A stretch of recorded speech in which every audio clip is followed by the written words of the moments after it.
on, ladies and gentlemen. We are top of the league. U2B. We are top of the league. Big up to the Top 4 podcast. My name is Peter Pedro de la Rosa, people.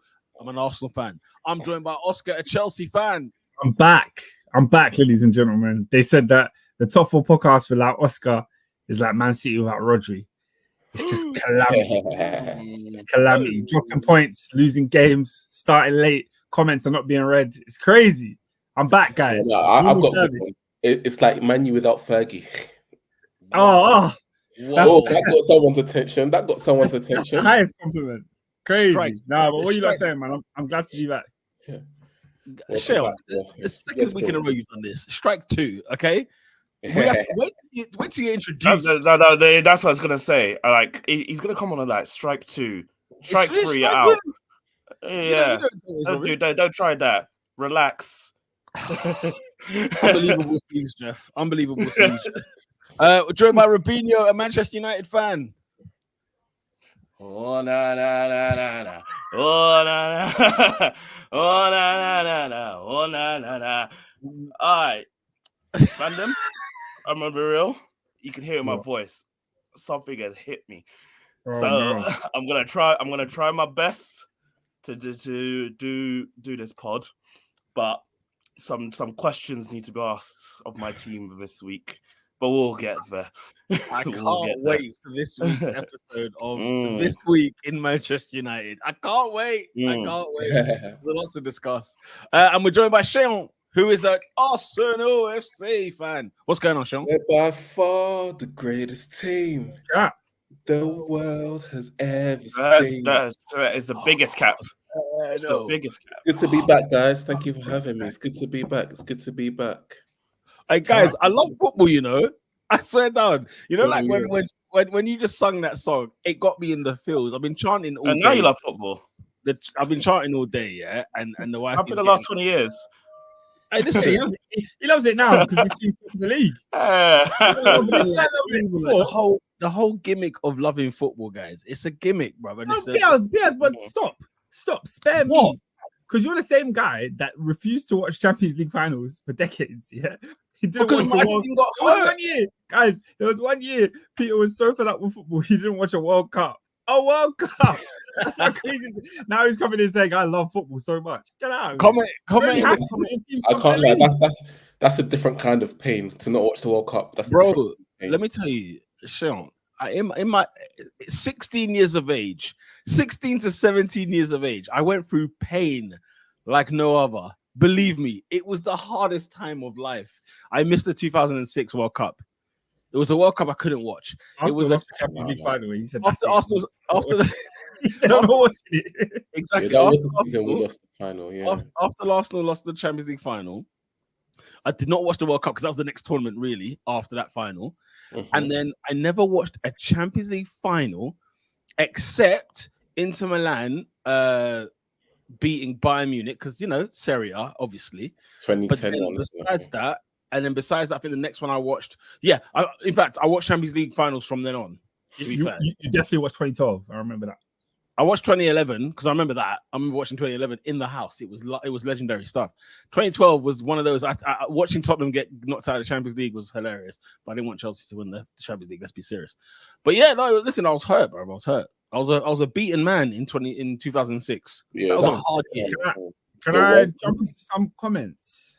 Please. You may. Well, should we do the highlight of the week? We normally do the highlight of the week. We normally do that, and then let the comments pile up a little bit. Ladies and gentlemen, talk to me. What was your highlight of the weekend?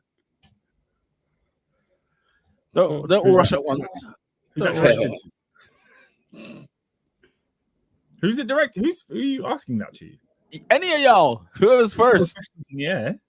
If you want me to start off, I can kick it off.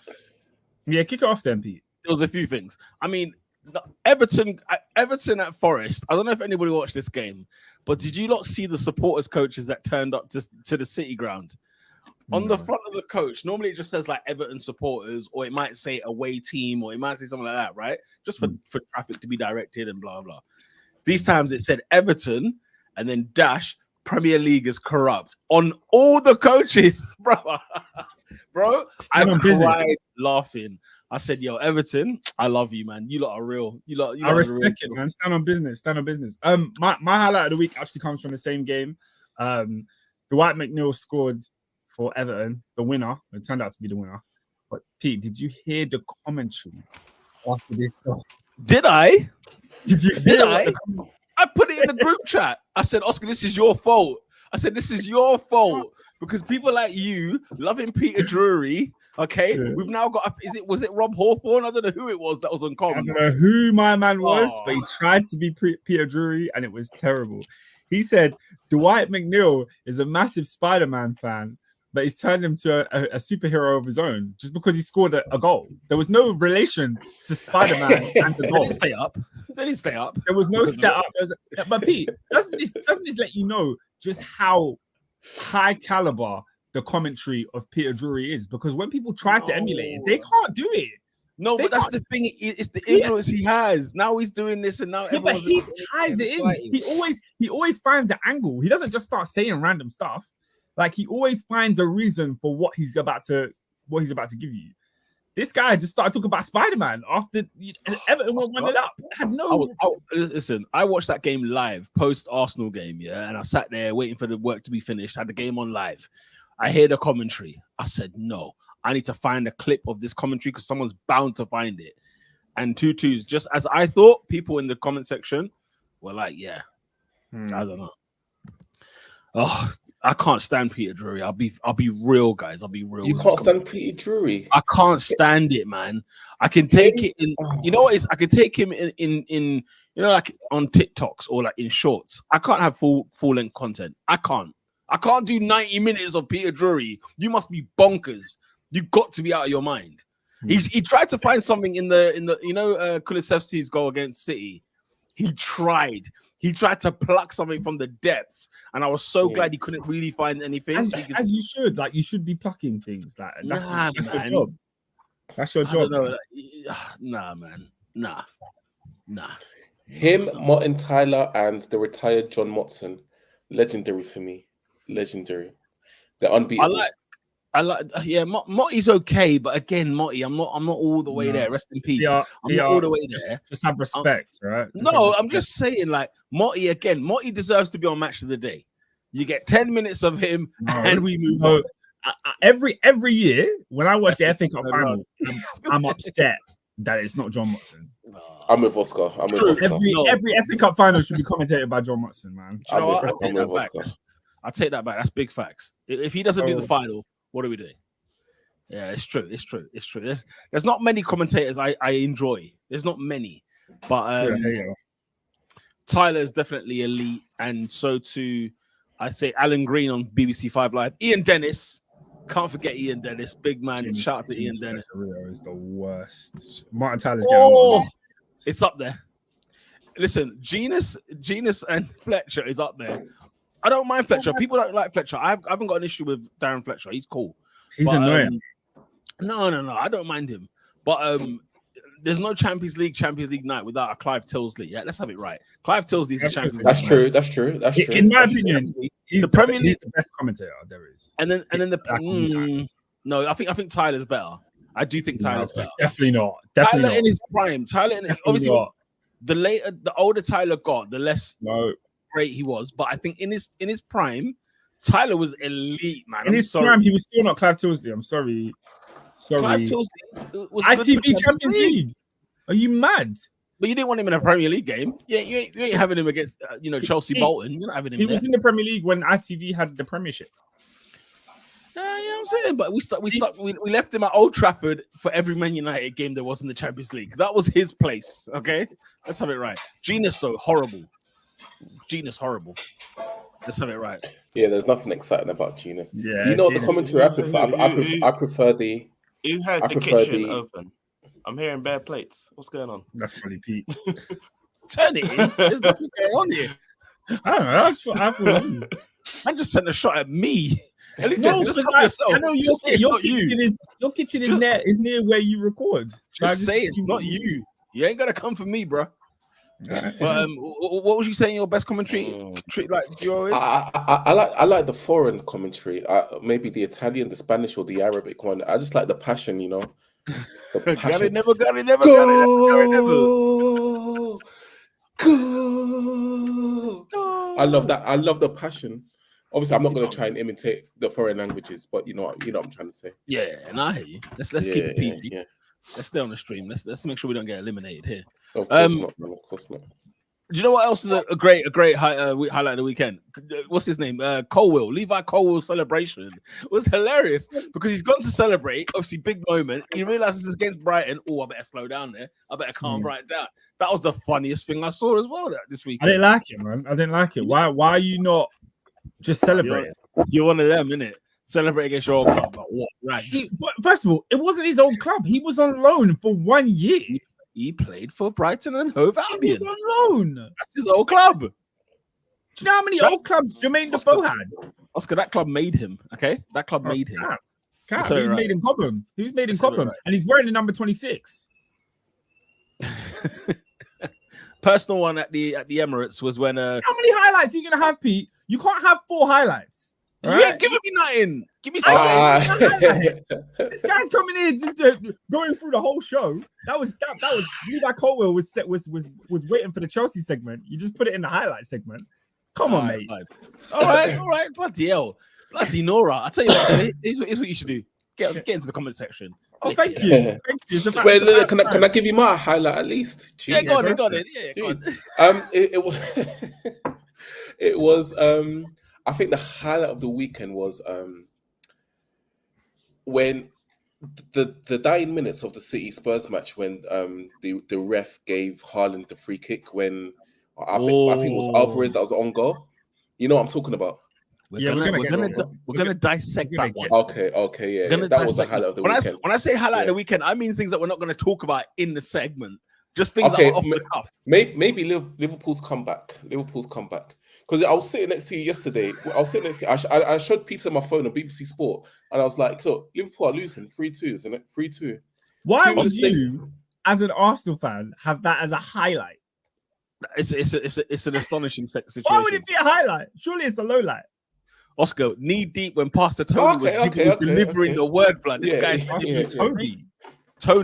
Easy. Tony, man. Yeah, take it easy, man. Ivan Tony. Like literally, shots were delivering. This guy showed me 3-2 Fulham. I said, you know what? I'm gonna celebrate that after the service. Was that a late kickoff? It was a 2:00 kickoff. Oh, yeah, you know, church is a late thing. I don't know that. 2:30 settings, bro.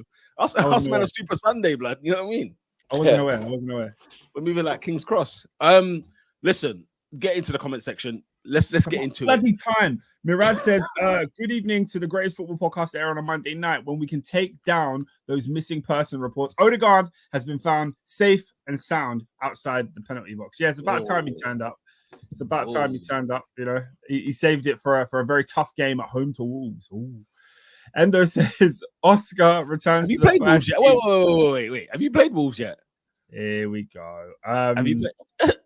I don't know. We don't. We got Wolves coming up soon. Yeah, just I suggest you hold that comment until you play Wolves. No, I'll speak my mind now. And when we get to the Arsenal segment, I'll tell you exactly what I think. Endo says Oscar returns to the first team after a cameo. Sharon retains his spot on the team. Lola drops to the bench despite a good performance last week. David out with illness and Ernest long-term absentee. Lola can't come on this week after her lyrical waxing of Tottenham Hotspur last week. We can't have that. Speaking of Endo, by the way, it dawned on me. We'll talk about the Liverpool game at some point. But seeing Endo strike, I thought, has Endo got a Liverpool shirt that's got Endo number 3 at the back? Like, that's exactly what I thought at the time. And I was like, why? Yeah, Endo, talk to us. Endo, do you have a Liverpool shirt with Endo on the back? We need to find out. We need to know why you don't. That's what we need to know. And he's Japanese too, so you should. Nave says, hold tight the man that collected 3 points and never changed position. I think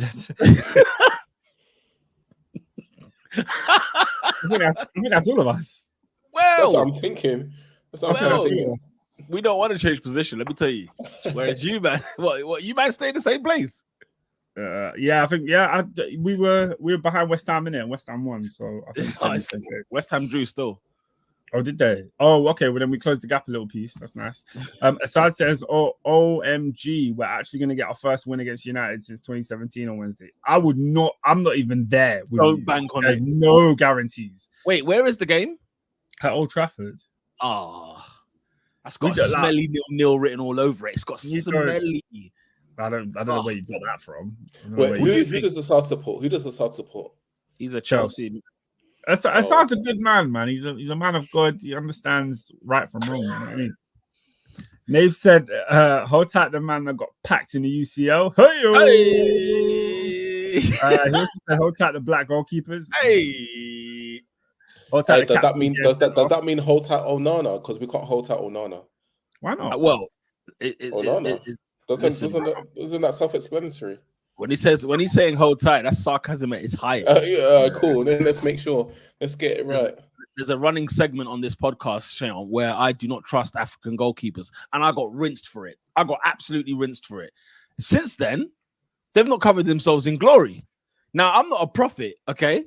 But I just told people what was happening beforehand. Can you just stop talking? We had a little Edouard Mendy sprinkle some dust. Yeah, and he won European Goalkeeper of the Year, and he won the Champions League, and you never mentioned. Where does he, Oscar? Where do they play? How they play? If they play, where is he? He's dominating in the most expensive league in the world. Oh, shut up! He's dominating. Endo said Sharon is a Liverpudlian at heart. Lola says Peter doing up Spac Nation. Nave says my highlight is the Hamburg keeper versus St. Pauli. That was match fixing. Hamburg goalkeeper. See, I caught a glimpse of this game. I didn't finish it, but I caught a glimpse of this game. But I didn't realize the goalkeeper was doing a thing. I did not know that. Why am I doing up Spac Nation? What have I done? Because you mentioned Pastor Toby. Lola said it definitely sounded like Pastor Toby. That's confirmation that it wasn't just me. Lola needs to jump on, man. Lola, I want you on. Lola, jump on, man. But Lola said, "Tell me I've been wrong about Spurs so far." Hey, listen, I was impressed with them this weekend. Let's be very clear. He's finally impressed. It only took 14 game weeks, but he's finally impressed with something Spurs have done. Jeez. Yeah. Jeez, we'll get onto it. We'll talk about it. Don't you worry. Nave says a DM wearing 3 is a howler. It's a stinker. That's all Liverpool know. Fabinho was 3 for like 4 years. Now they moved to Endo. That's what they know. Was it Fabinho? Who's the other one? Who was the one before that? That man love a free. That man love a free in the DM. I don't know who else was free before that. My knowledge of Liverpool numbers is not that high. Endo says I have a 17-18 Liverpool top with Endo on the back, but not number 3. I'm a big dog. I got number 9. All right, Roman Reigns. Flipping hell. Calling himself a big dog is crazy. Murad says, Peter, ? I predicted this. I called it. City to drop points and an Arsenal W. You predict City dropping points every week. You can't do this every week. Yeah? He comes out every week and says, guess what? City drop points next week. And then they don't drop points. And now the one time they do, you called it. All right, mate, you called it. Lola says Assad just jinxed the Chelsea games. It's got the makings of when Arsenal beat Chelsea 3-1 when we were on the horrid run. Look, Manchester United have been on a horrid run for what? 10 years now? In those 10 years, we have not gone to Old Trafford and won. I think the last time we won was in 2013, literally. You're lying. You're lying. At Old Trafford. So Man United could be on the worst. They could be on the worst run of form. It's not going to change the situation. We have to go there and do what we need to do. And Oscar, I'm calling you out. I'm calling you out. There's no way you've lost. You can keep going. I'll read the comments. You find a time where Chelsea won at Old Trafford. Mirage says Peter said if it ain't Mzungu in goal, it's going to be a madness. Oh dear me. For those of you that don't know what Mzungu is, I mean it's pretty clear there. It's not a very big code, but you can Google it if you want to. He also said, can I ask Lola her thoughts on Havertz's 2-year grace period? Has she signed him off yet? I please guys, we do not need a 20-minute segment on Havertz today. We do not. We definitely don't. We do not. But also, your last win against Manchester United came in May the 5th, 2013. And I remember this game vividly because I was working at Chelsea and we had the game on. That was at Old Trafford, yeah? That's the last win at Old Trafford. Yeah, at Old Trafford. The last win at Old Trafford was 2013 May. Good grief. So I think you should just accept that I know ball and don't fact check anything I say for the rest of the episode. Rafa Benitez. Just know that I know ball. The only good that goalie was Skepta. Yeah, fair enough, man. Fair enough. Yes. Lola says Endo a big dog when he runs from buses and misses it while he buckles. Crazy. Endo not even responding to that one. PR is in pen to background. That's hilarious. Amen. God, there's a lot of comments. Goodness I'm a me. minimalist. Lola's talking about Havertz. I don't want to read it. I don't want to read it. Shall we get into the first game of the week? Mirad wants to know how long you've been in the penitentiary. Pete, 20 minutes have gone by before we even started this podcast. Let's get it started, people. Manchester City 3, Tottenham Hotspur 3. Can I ask a question? Go on. Out of you guys here, yeah, and obviously in the comment section as well. Who saw this coming? Did anyone see this coming? No, I can't say I saw it coming, but it wasn't like completely far-fetched. Like, do you know what I mean? If somebody predicted this, I wouldn't have said it was crazy. Why? Because City always have a number on Spurs. How many goals has Son? Sorry, the other way around. How many goals has Son scored at the Etihad and then against City in general? Son has bags. I always thought that it was at Tottenham Stadium where Tottenham have the number. But I always feel like at the Etihad, City win the 1-0, the 2-1. That's what I was thinking. No, they've won at the Etihad too. They won at the Etihad under flipping what Poch? Mourinho, no? Did Mourinho win there? I'm gonna check it out. You carry on. I might have messed up. Well, But no, they knocked them out of the Champions League at the Etihad, bro. That was under Poch. I mean, that was 2019. We're not But going that's how long there. this has been going. But the thing is, they have beaten City under Poch, under Jose, under Conte, under Nuno, bro. They've beaten City under every manager. So To be fair, it's not a surprise. To be fair, at the Etihad, right? Last season, City won 4-2. The year before that, in 2022, they lost 3-2. But the year before that, they won 3-0. The year before that, they drew 2-2. The year before that, they won 1-0. As in City, I'm saying. Like Spurs have one win in the last 8 at the Etihad. All right, but look, Lola said, Spurs are City's bogey team. Like I said, I predicted a City win. I thought Manchester City would do the business here. But, you know, to say it, come on, why are we sitting here acting like Spurs aren't a decent side that can get a result? Like, no, I just genuinely thought City had their number at the Etihad. At the Etihad, I thought. But like I said, I've just ruled it out to you. 1 win in 8 at the Etihad. Okay, yeah, but that's the Etihad. Most teams is 1 win in 8. But that's what I'm saying. So like when people say Spurs, they've got a good record against City, I'm like, yeah, if we're talking at Tottenham, I understand because we've seen them win there a few times, right? But at the Etihad, City, if they don't win, they draw more often than not. Yeah, but they drew. So what's the confusion? They've drawn twice in 8. Come on, right? But like, I don't really get what it's what like. we're saying. It seems like you expected it, Oscar. You expected this result. I started this conversation by saying I thought City would win, but if somebody said to me that they thought Spurs would win, Spurs would get a point. I wouldn't really argue the point because they've shown in previous years that they know how to get results against Man City. They get at them. They can't handle Son. When Son is running at a man, they don't like it. So. You know, I kept Son in my fantasy team because I knew he was scoring. I knew that much. I didn't think they were going to win, but I knew that much. Endo says Spurs beat them at the Tottenham Hotspur Stadium. Etihad, they usually get draws, occasionally the odd win. Mirad says Spurs are not a decent side. I just know Spurs are up for a fight against City. They always are, man. They always are. PS football heritage. Football friggin' heritage. Talk to us about the game. I mean, look, it was a game that was quite entertaining. It was fluid football. A lot was happening. You know, City obviously Spurs took the lead, and they, you know, it would look like a good start for them. And obviously, when Son actually conceded the equalizer, and then City went and took the lead, it felt like normal service resumed.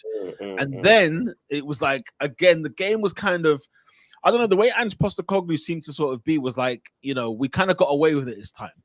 Because City were banging on that door, but for whatever reason, they just weren't converting all the chances.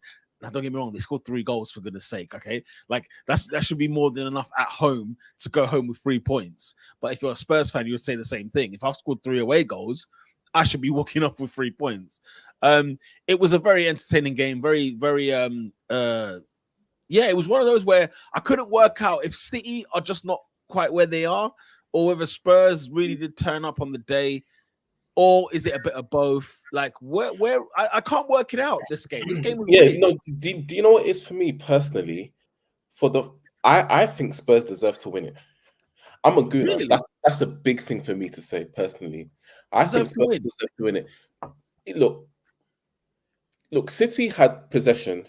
They had more shots on target. They had more shots in general. But I don't think... Well, City did take the lead, but I just don't think City... They showed that they were City. Like, they were bossing the game and they were going to take it home. I think Spurs put in the work, which what got them to draw. Plus, one of their goals was a Spurs own goal. So they got fortune in that sense. I think Spurs deserved it. I think Spurs deserved it personally. And that goal by Son, who scores a goal like that against City? Oh, it was a fantastic goal. That was. Who scores a goal like that against City? I mean, scoring it against a mid-table team, I mean, it's phenomenal. But against City? Yeah, I mean, but to answer your question, the answer is Son. Like, I'd love to see Son's record against City because I'm sure he's got a lot of goals against them. Yeah. I honestly think Spurs deserved it more than City. Although City did have possession, shots, and all that jazz, I do think Spurs deserved it more. Yeah, Ange seemed to be like, he wasn't necessarily, the performance wasn't necessarily something that he liked, but what he cared about was the mentality of the side. And for him, that's what matters to him. He doesn't care how his team performs. He says he doesn't care about results. He cares about the mentality. If these boys do not get me, if they don't get what I want to do, if they're not going to do what I'm asking them to do, that's when I have a problem. So but he did mention that we got away with it, and I'm intrigued to know why he felt that way. Well, I sort of agreed with him in a sense. It's interesting to hear you say, Sean, that you think Spurs, if anyone was going to have the winner who deserved the win, it would be them. Yeah. On my end, I thought, do you know what? I just felt like, Spurs got away with it, but City are sloppy at the minute. Something is not right over there. Something's not quite right. It's not quite gelling. And even Micah Richards, obviously, his former City, was looking at that side thinking, something's not quite right. What's going on there? And now Rodri again suspended for the Villa game in midweek. To answer that point, why something doesn't seem right, do you know what I think it is? I think City, at the end of last season, they were top of Mount Everest, treble winners, European champions, Premier League winners. They were just kings. They were just G's. You cannot live up to that expectation anymore. You cannot, no matter what team you are. And do you think it's post treble syndrome? I mean, Robin could. That's what I think. Because if you look at the league position, they're currently second now. I think third, aren't they? Is it second or third? Second. I can't remember. I thought Liverpool were on us. I don't know why. I thought Liverpool were on us because Liverpool won, so I assume they're second. But I don't know. I'm not. Liverpool are second, and City. City are 3 points behind Arsenal now. But the thing is, they're third. But the thing is, they haven't been poor this season. It's just that because they're not first, they've been so good since from last season and before that. You expect them to be phenomenal. Yeah, but they are a really good team. Yeah, Adrian is saying, like, don't we say this every year about City? He's saying that once KDB is back, they'll revert to type. I would agree. Like, I don't think they have been menacing this year, City. I don't think I've looked at them and been like, rah, they're an unbeatable team. I mean, you look at their record against the top six, it's not glowing, is it? Like, Man United is the only team that's failed to beat them. Failed to get a result. And, like, they're just not putting teams to the sword, it seems. Like, so that's part of the reason why, even when I was saying before, like, Spurs getting a result here is not that shocking to me. I just think it's like City need to kick into gear. And we always talk about it once City get into, that January period where they hit that stretch and they go into second gear and they go beyond second gear and they really start challenging for this league. We'll see the City that we know and love. You know what I mean? Yeah, I think that's a very good point. And I think as well, like with Arsenal being the team that's challenging, Liverpool challenging, I'm easily getting clouded by this because I'm just hoping that we do well and I'm hoping that our team does better than City this year. And it might be just that City do this every year where they make sure they get enough points to get to the battle to get to the fight come February onwards. Because what is annoying is De Bruyne hasn't played, and yet they're still 3 points off the top, and that's not good. You know what I mean? That's not good for those challenging City for the title. Because once they get their players in play, it's gonna be a bit like, okay, here we go. But is De Bruyne the only difference that's missing? I feel like there's more. You know, whether there isn't a Gundogan, whether there isn't the fact that, I don't know, like the Doku Grealish situation on one hand is good in the sense that they've got two options that are very valuable, but one of them can't seem to cement the place, which can be a problem because they might not be playing as well as they should do. You've got Mahrez who's gone, and I think Mahrez was an outstanding player in the Premier League, the most underrated Manchester City player that there was. Okay, you know, so I feel like I'm speaking in hope. I'm hoping that's affecting them in the league this season, and you know they've lost a few games this season, City, and they've drawn a few where you think, you know, at home to Liverpool and at home to Spurs, and the defeats to Arsenal and Liverpool, to Wolves, they have to win those games. Because even if you're a City fan thinking, yeah, we'll be all right, we'll win the league, guess what? You've not beaten the top six, bar Man United. And that's a concern when you've had a couple of them at home. I hear you. What do we think with Lola's comment here then? Man, not overthinking this with City. Teams who are less ass last year are better, thus meaning City don't look invincible. They're still the best team. That's cap as well. I don't think it has anything to do with that. How do you improve City's team from last year, though? Real talk. That's not even me being rhetorical, sarcastic, or whatever. How do you improve them? I'll be real, like, I don't even think last year they were that formidable at this point in the season. Like what we saw last season is very similar to what we're seeing now. I was gonna say that, like last season, if we're not paying attention, like City were given life last year because of, I believe, Arsenal's mishaps. They were given life. They shouldn't have won the league last year. You know what I mean? And we would be saying that this isn't the City of the years previous.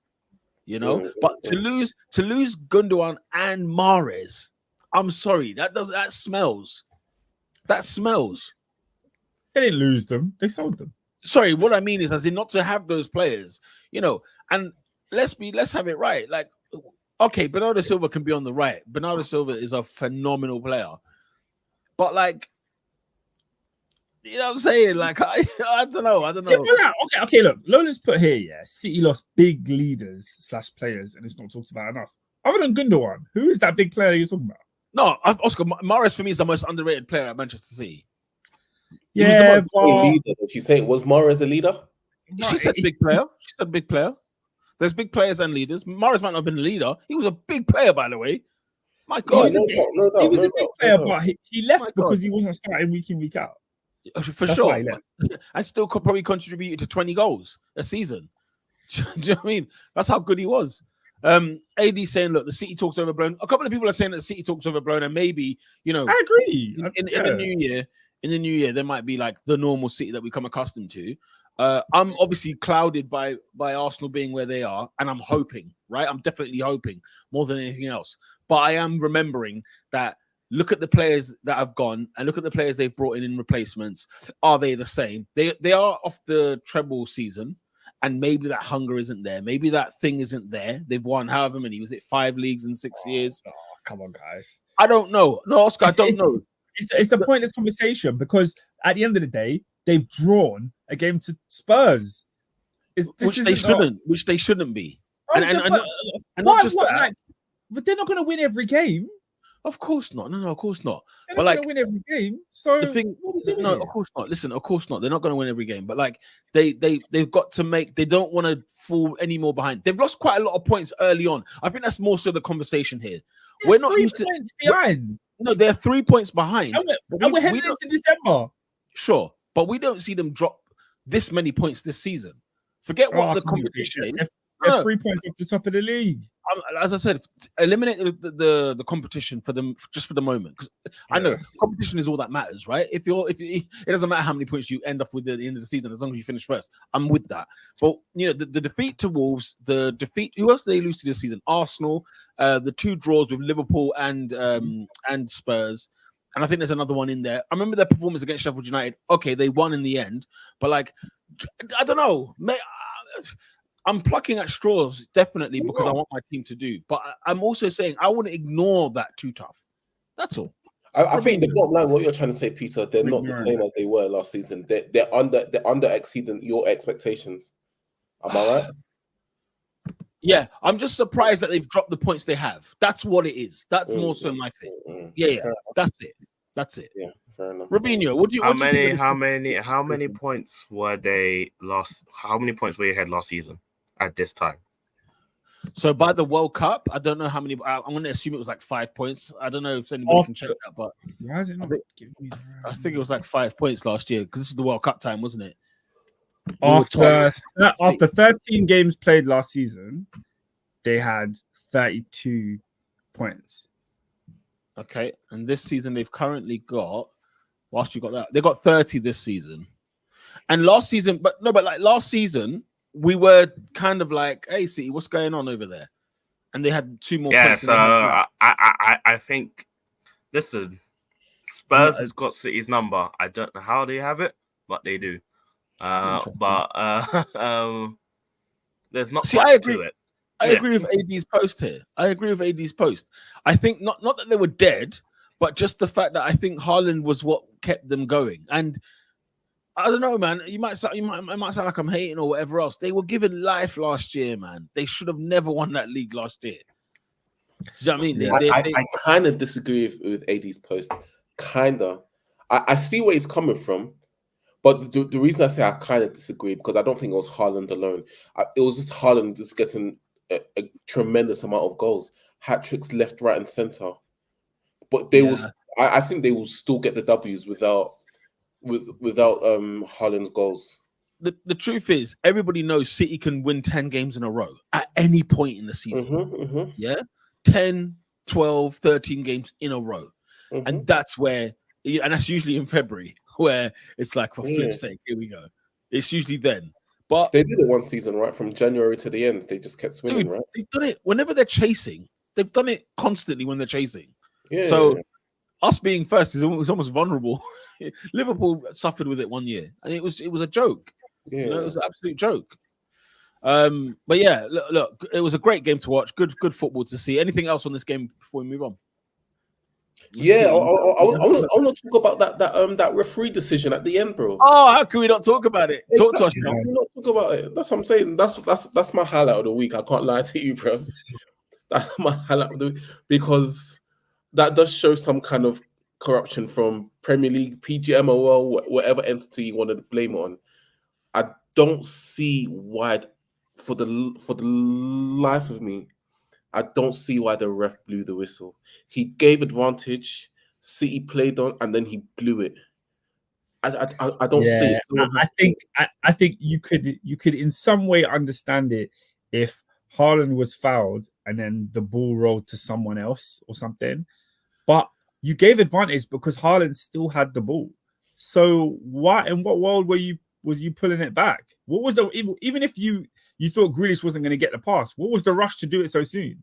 Like, it was really, really poor refereeing. Really, honestly, really I tried my best to see it from Simon Hooper's side, where he thinks the defenders have got him because it's Grealish against 2 players, and maybe he thinks that's not an advantage to City, even though they've kept the ball. That it's not an advantage, and that's the only thing. But you know what? Bottom line, I put it in the group chat. I said, "Look, guys, this is." There was a brown envelope passed where a bet was hanging on the balance of this play because there's no way.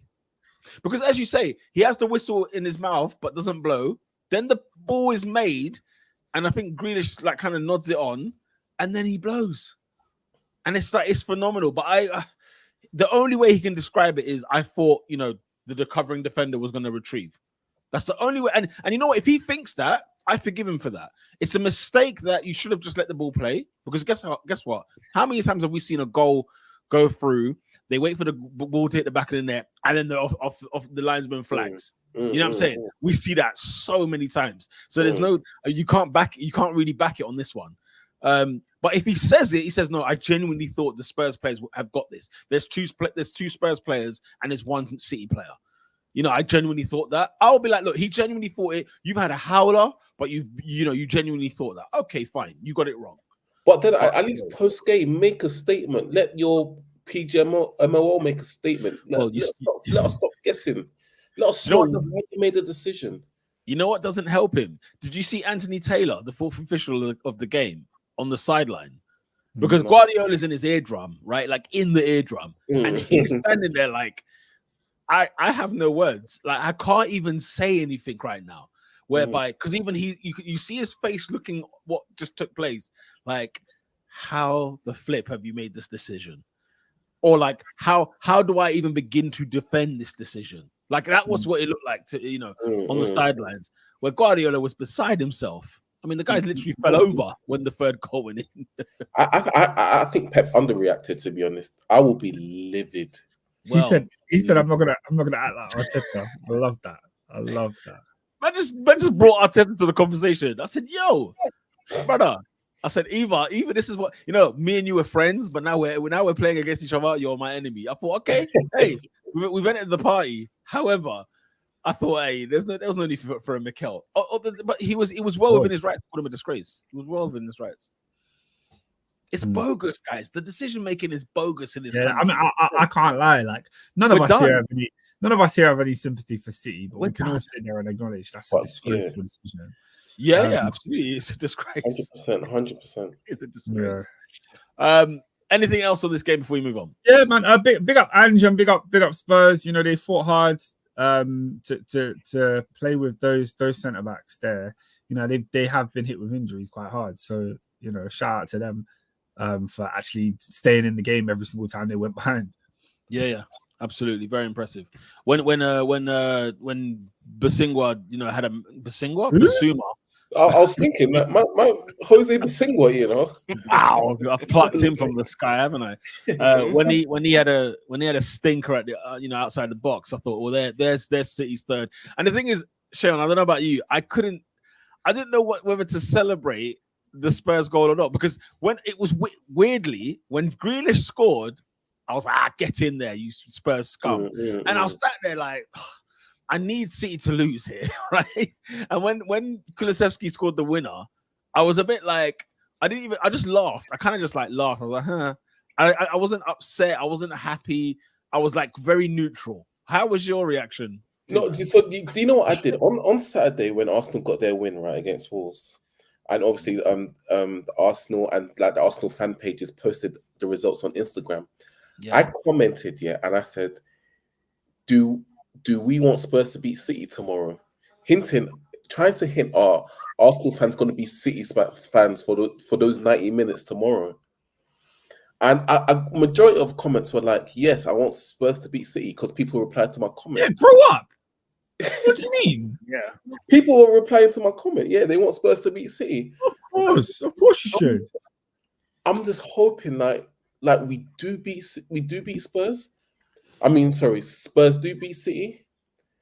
And then I see the goal goes in. It goes early from Son. Obviously, I'm not watching the match live. And then I see Son gets the gives them an own goal, an equalizer. I'm just thinking, up and down, what's going on?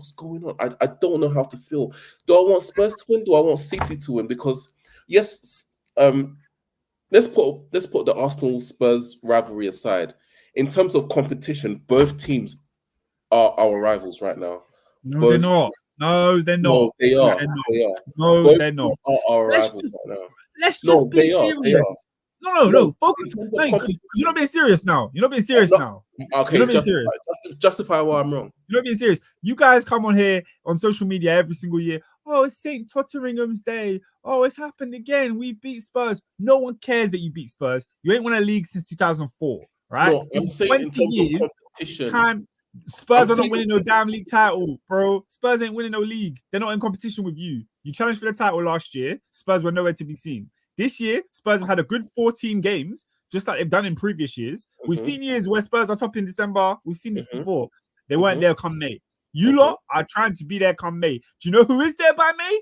Manchester City. So that's the team you need to drop points. I don't want to hear none of this. I hope, but how could you possibly celebrate a Spurs loss knowing that those 3 points are directly going against your title bid? That was what I was trying to get at as Grow well. up. That was the next thing I was trying to get at as well. Grow up. I just couldn't tell who I wanted to win. So I'm not personally, having said what I've said, I'm not upset with the draw, but I am impressed that Spurs got the draw. I am. What I'm hearing is these guys don't want the league. That's what I'm hearing. Bro, I'll be real. These guys don't want the league. Forget about Spurs. Forget about them. Everybody asked me during the week, you know what I'm saying, at work, you know what I'm saying, a couple of colleagues were like, what we saying for the weekend? I said, listen, come hell or high water, Spurs must get 3 points at the Etihad. Let's have it right. Exactly. The game took place, Robin, and my emotions took over. The game took place. I can't lie. Every goal that went in, it was like, as Sharon said, up, down, up, down. My emotions were all over the gaff. They were everywhere. But at the end of the game, I was like, do you know what? I'm famished, and at least City didn't win. That's what I can say. This comment, yeah. The rivalry is real, bro. Regardless of the result, it was bittersweet. Regardless of the result, bittersweet. Yeah, Endo says, since Arsenal last won the Prem, a kid was born and is now in uni. Me and Peter, this is very real for us because when Arsenal won the league, yeah, that year in 04-05, you lot played Man United at Old Trafford. The day you played Man United at Old Trafford, Peter and I were at a christening, yeah? The person whose christening it was is president of the student union. He's grown up. All right. 29. Oh, because that's how that. Come on, bro. When Van Nistelrooy hit the bar, it was the christening, fam. It was the christening. She's a big woman now. She's a grown woman. She's a big woman. Get out of here. Get out of here. Real. Can't be talking to me about Spurs. All right. Peter, I thought Spurs were utter vermin. They are vermin. They're the scum of the earth. Let's be very, very clear. They are the absolute swine. But because of Spurs drawing, guess what, Shion? We are top of the league. Say we are top of the league. Arsenal are still top of the league, ladies and gentlemen. We are, is it 1 point clear now ahead of Liverpool? 4. Oh. It's 2 ahead of Liverpool. 3 ahead of Man City. 2 ahead of Liverpool. It was 4 before a ball was kicked at the Etihad. You said 4. You're thinking of Spurs again. And Oscar, by the way, we're 6 ahead of Spurs. Let's have it right, okay? Shayon, Arsenal beating Wolverhampton Wanderers at home. Wolves have been a pretty decent side under Gary O'Neill this season, looking good. They beat Spurs, they beat City. You know what I'm saying? Bro, they beat Spurs, they beat City. They should have won at Old Trafford.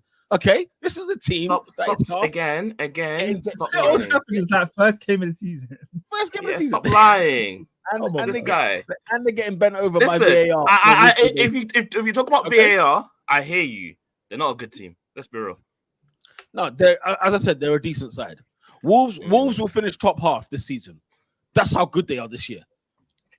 They will finish top half this season because I'm looking at some of the teams that are in 10th, 8th, 9th. Bro, Wolves will be there. You know them. Have some respect. Chelsea's 10th. Have some bloody respect, all right? Wolves will be there. Let me tell you, bro. Wolves will be there. But I was delighted to see Arsenal win at the Emirates. Get the 3 points. We came off the flowing football of Champions League football on the Wednesday night. RC Lons, you know what I'm saying? Livid that we lost to them away.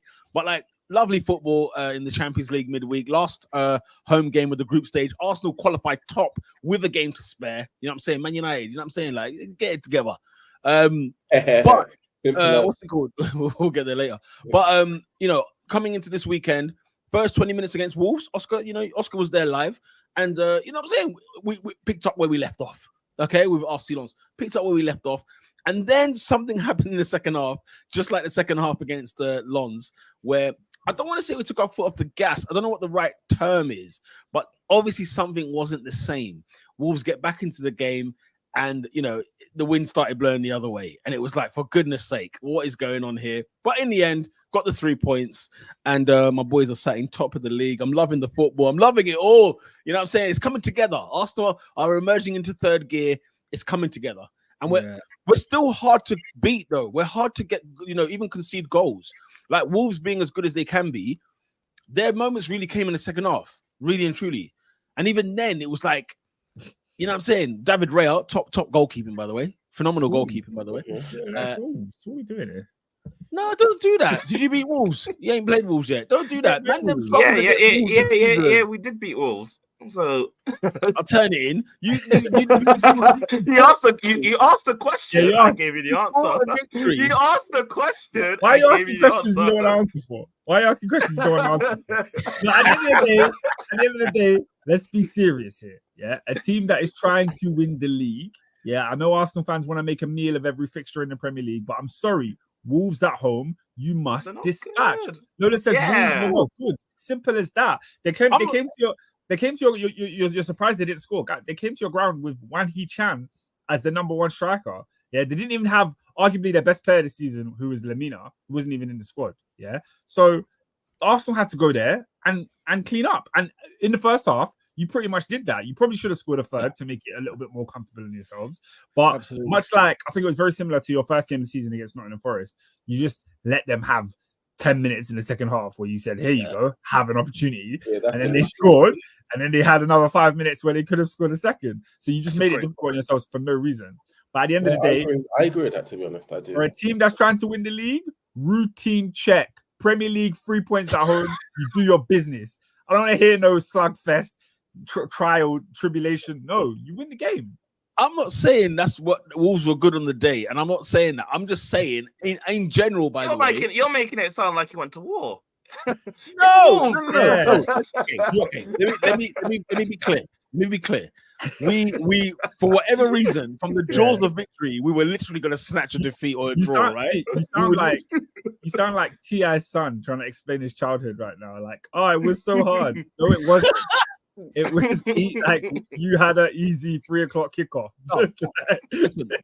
Sharon would agree, right? The first half, Arsenal were in cruise control. We were laughing, you know what I'm saying, 100%, dancing in the wind.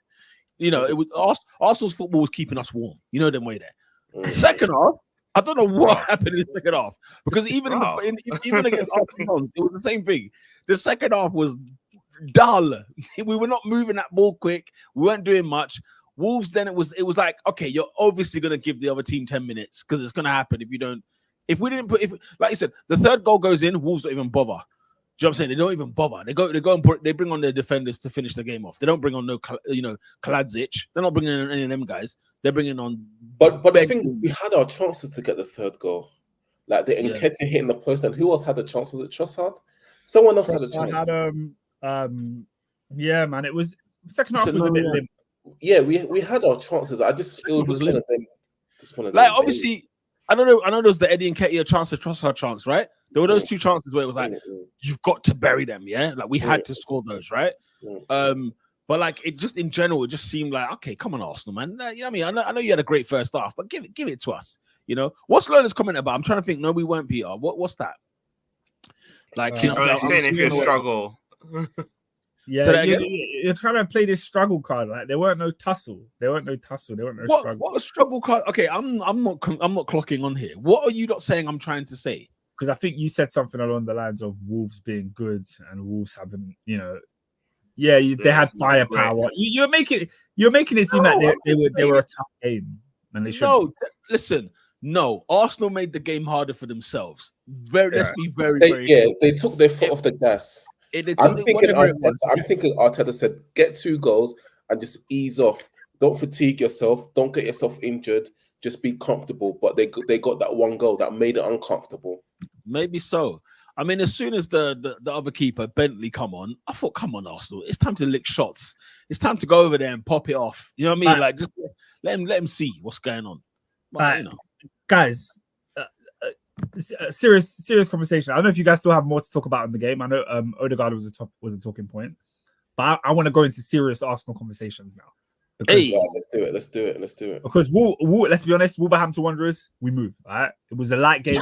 It was a light notch.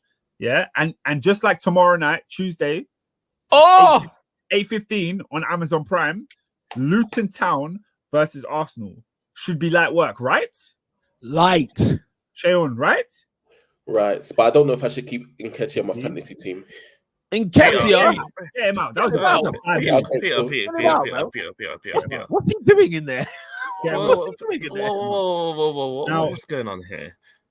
Why are you doing this? Why? Doing what? You. I blame everything that Sean says on you. He's your guest. Yeah. Bro, he said, I keep Eddie and Ketty on, blood. I'm not gonna lie. To a man, yeah. We all bench that brother right now. Luton, like I said, both of you have agreed. Light work, Luton. Yeah. You're worrying about who's captain. By the way, I put Jesus in my fantasy team. The past 2 weeks, he's let me down. He's a disgrace. You guys need to talk to your boy because if he doesn't bag against Luton, I'm furious. Yeah. You know what? Wait, talk to your boy. Talk to your boy. This is not the game to talk about Gabriel Jesus, who was phenomenal in that first half. Phenomenal in that first half. Are you not watching him?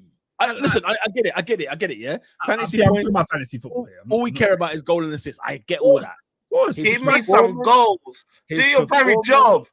Your primary job. What is your primary job? Why were you signed? Why were you employed? Robin. It's a new era. Why were you employed? Robin, it's a new era. Nobody has to do their job. Nobody has to do their job. Jesus. Nobody has to do their job. Talking about Gabriel Jesus. Play nice football anywhere on the pitch. Nobody has to do their jobs. Okay? Nobody has roles. Nobody has what are you employed to do? Listen. Peter, I want some fantasy points from you. First and foremost, I want you on the pitch Jesus on Tuesday. Jesus is doing way more than any of your players are doing.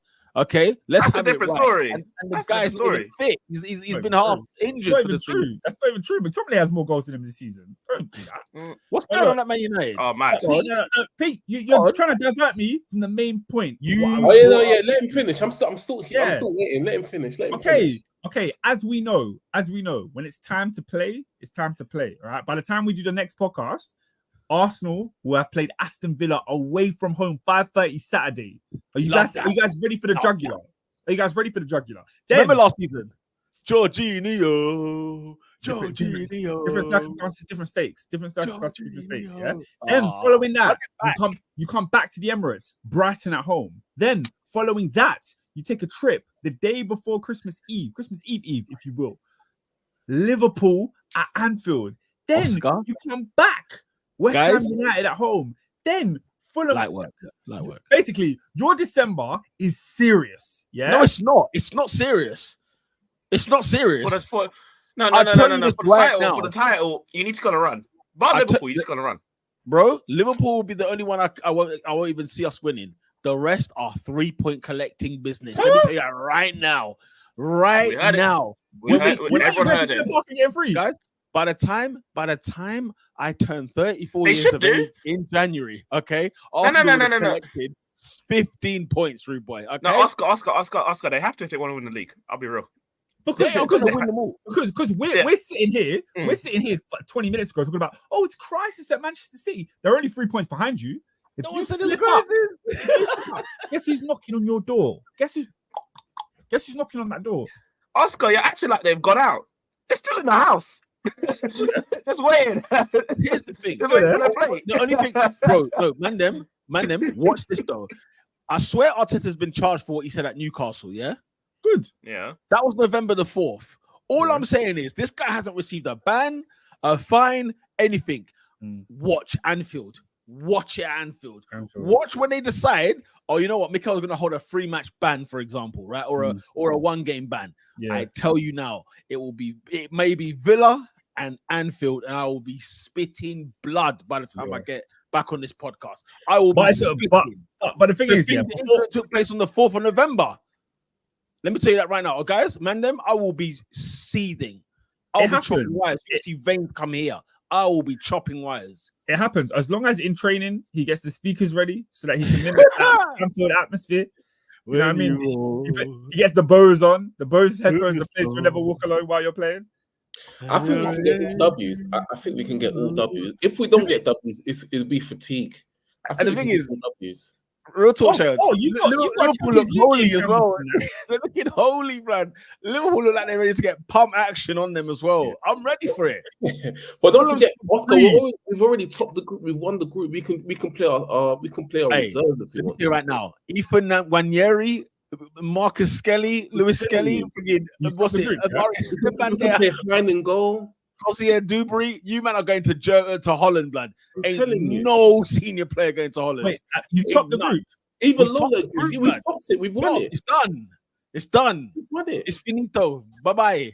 Ciao. Well done. Well done. Now, I saw you lot lose to Lens, innit? I didn't know what was going on in that group. Looks a bit fishy. First of all, but calling them well lens, done. Oscar. Well Oscar done. says Long. come on.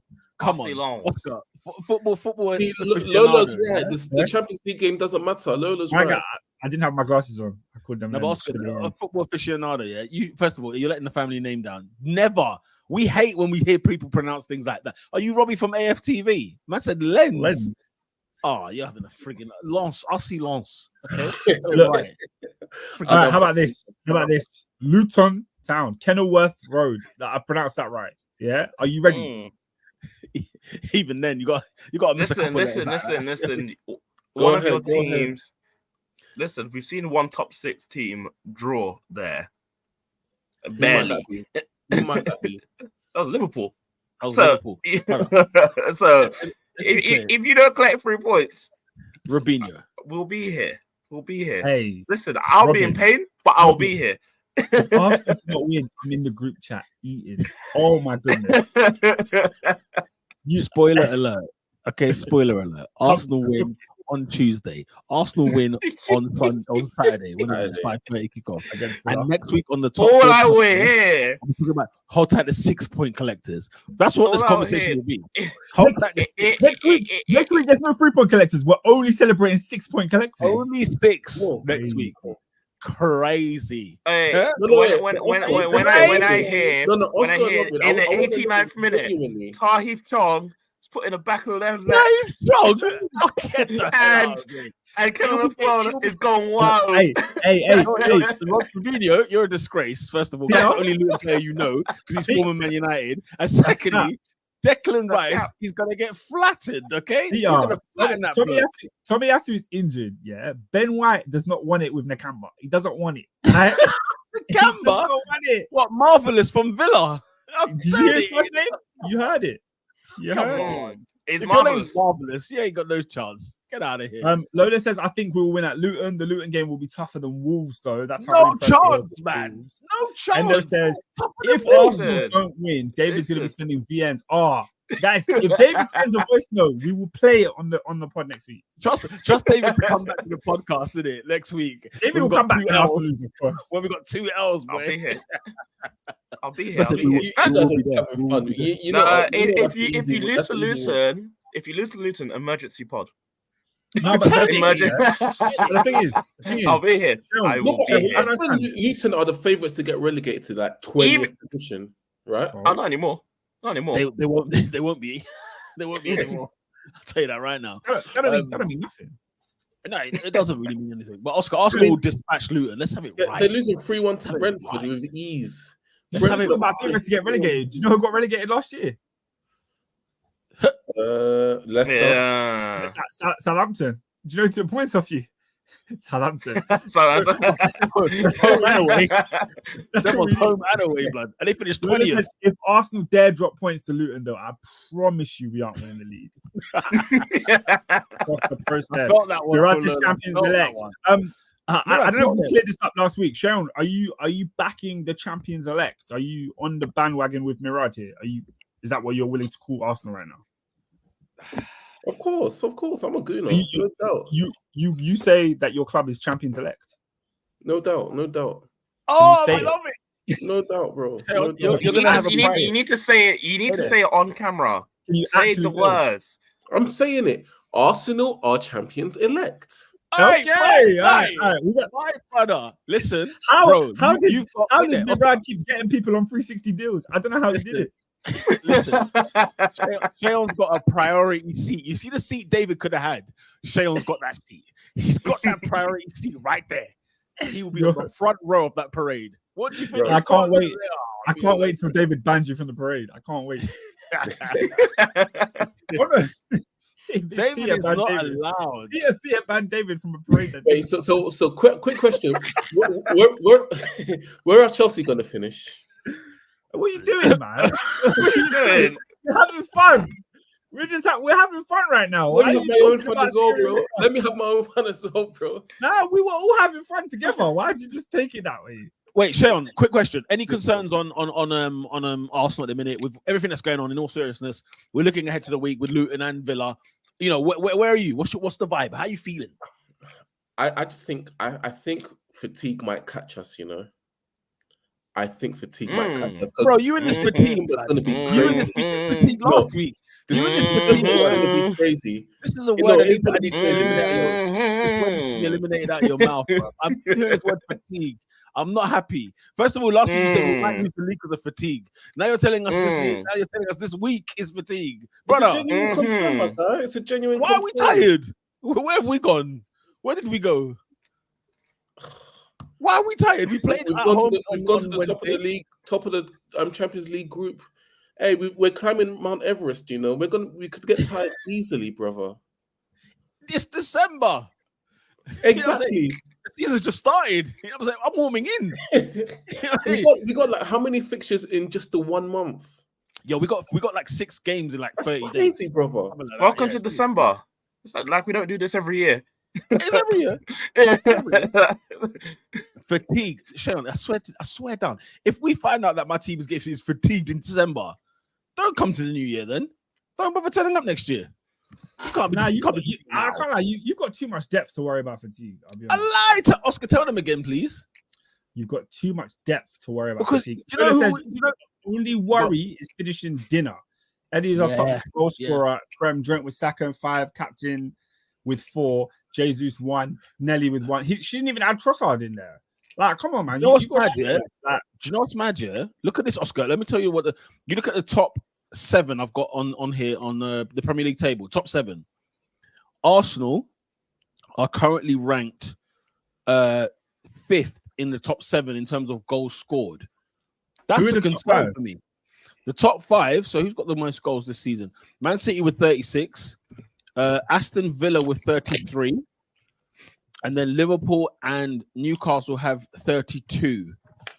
wait, Nick Jackson has more goals than any Arsenal player. That's and then Arsenal are on 29. Spurs on 28. Guess who's on 16 goals for the season with -1 goal difference? It's Manchester United in 7th place with 16 goals and 17 conceded. You lot are a friggin' farce, man. You lot are a farce. Anyway, but yeah, that's a concern. Scoring goals, finishing dinner. You know what I'm saying? Absolutely. minor concerns.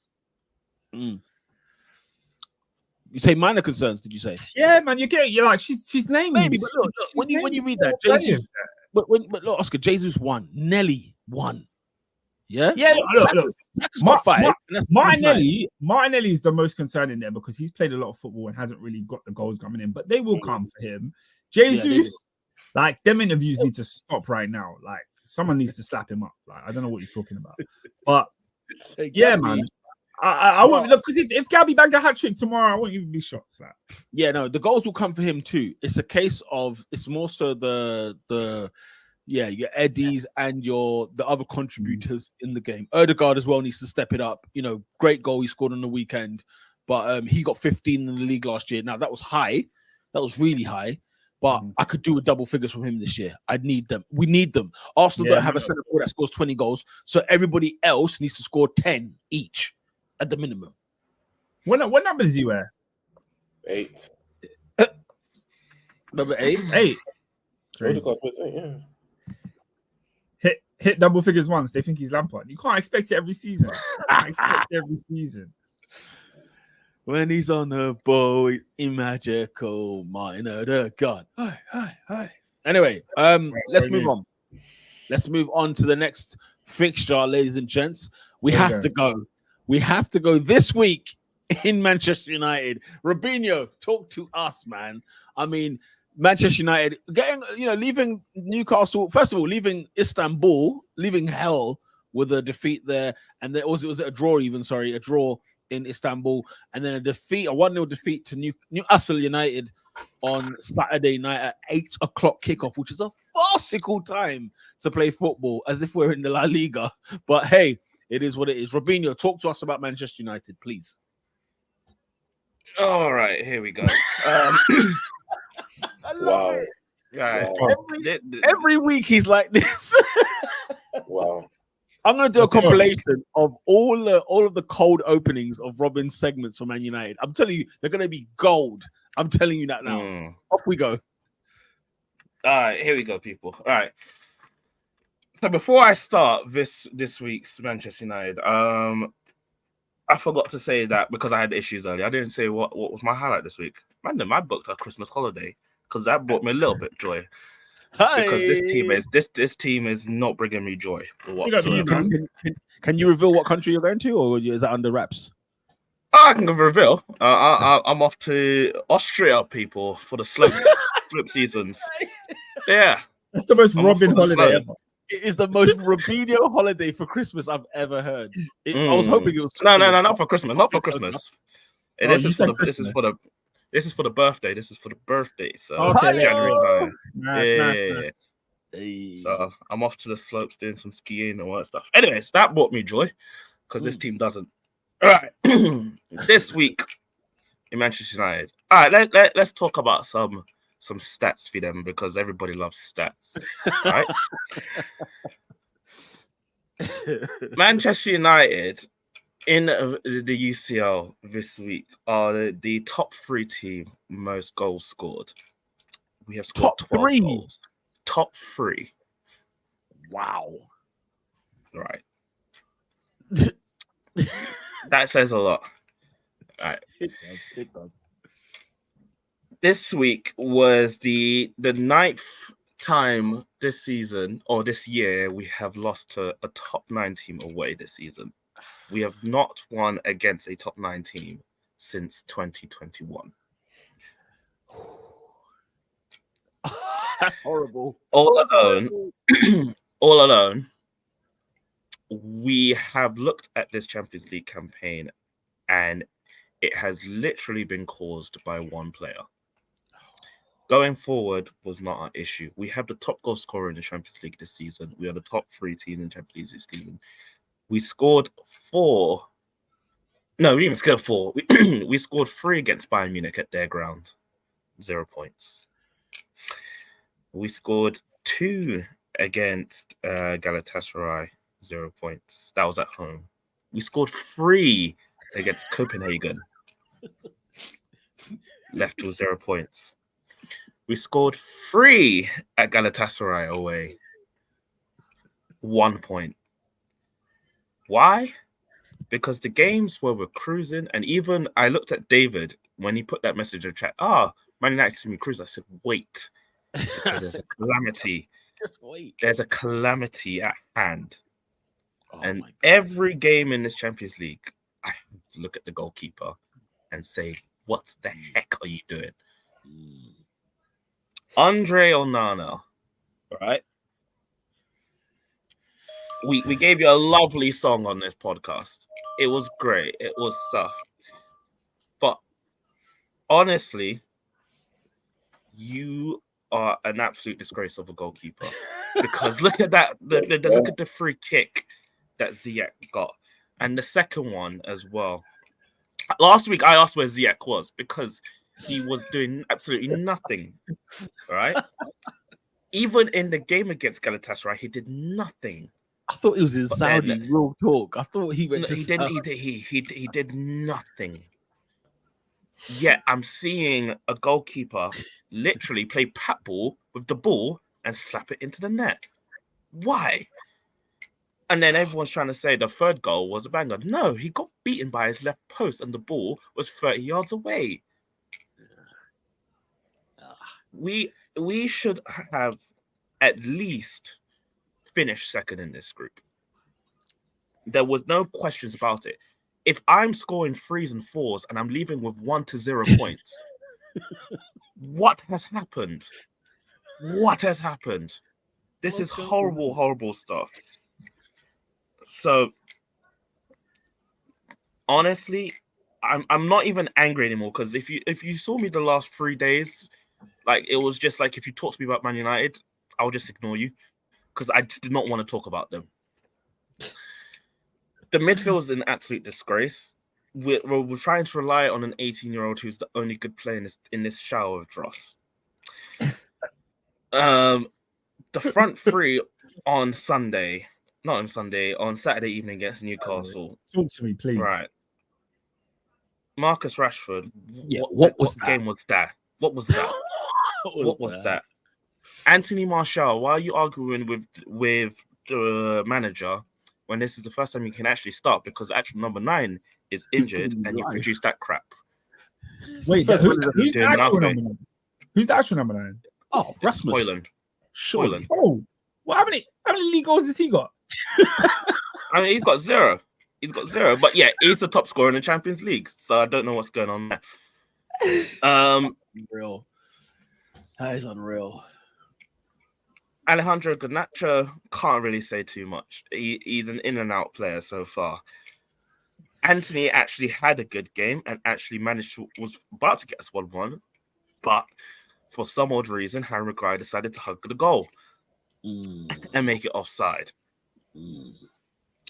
But I can't even say anything about that because Newcastle had us in our half the whole 90 minutes. Newcastle battered you, man. It was a very, very, very flattering 1-0. For sure. And I look at this team and yes, I can say the players are crap. Like these players are garbage. Ralph Ragnick said it best: open heart surgery is needed. This is horrible stuff. I look at the common denominators. These players have been here too long, too comfortable, and needs to be moved on. Regardless, it is going to take a very, very long time for Manchester United to come back. And we just got to deal with that. However, at the same time, Ten Hag, my guy, you're not making sense to me anymore. Like, for the last few games, you are saying this is a good performance. My players played well. We kept to the plan. And I'm looking at you, I'm like, is this the plan? It's the plan. Is this the plan? Is this what you want to do? Peter's just having fun. You don't get it. You don't get I was asking hella leading questions, you know. I'm trying to listen, and Peter's just cracking up. I'm so confused because it's like since the FA Cup final, everything has gone wayward. What do you mean with him? Like his decisions, his stuff, what he was doing, what his plan. Like you bought players, long time ago. albeit you can buy the players that you want. You're the manager at the end of the day. But when you don't use them or don't utilize them well, and you keep Scott McTominay on the pitch for 90 minutes when he offers absolute niche, I'm looking at you. I'm like, bro, you are not helping yourself. Robert, can I ask you something? No, you can't. Right? Shut down. This is when I look at you. I look at the annoyance that you're doing. It's like, unfortunately, you're dragging me to the train station. You are dragging me to the train station because I don't want to be here. I really don't. But when you keep doing nonsense like this, and when you keep playing the players that shouldn't be there, and we know you shouldn't be there, when there's other options, and I'm not even saying the options are great, but they're better options. If you want to live by Scott McTominay, you can die by Scott McTominay. if you want to live by playing Maguire and leaving Varane on the bench when he's healthy, and we don't know why he's not playing, then that is on you. Ultimately, it is on you.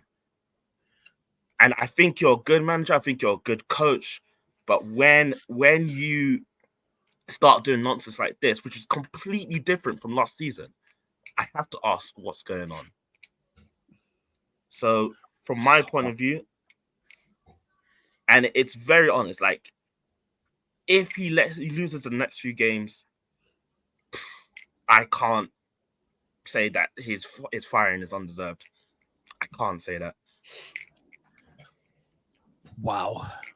Robinho, thank you very much for that. So can I ask you a question, Robinho? Can I ask you a question? Shayan, you're on strike too. This question better be good. Wow. Why did no one ask questions? No one can ask him a question. He's moving like Sir Alex on the BBC. Brother. I said, that's a PMQ. Now, you know, I'm a bit hesitant now. Are you Sir Alex, Robin? It's like, No, because listen, do you know how much nonsense I've seen from not this team, but the fans and the whole and everything? Like it. No, guys. Football pisses me off. Football pisses me off. Right. I got a few things to say, man. I need to chime in because it's a bit of a joke. Yeah, it's a bit of a joke what's going on at Manchester United. Yeah. Firstly, yeah, Rasmus Højlund has no. are you okay?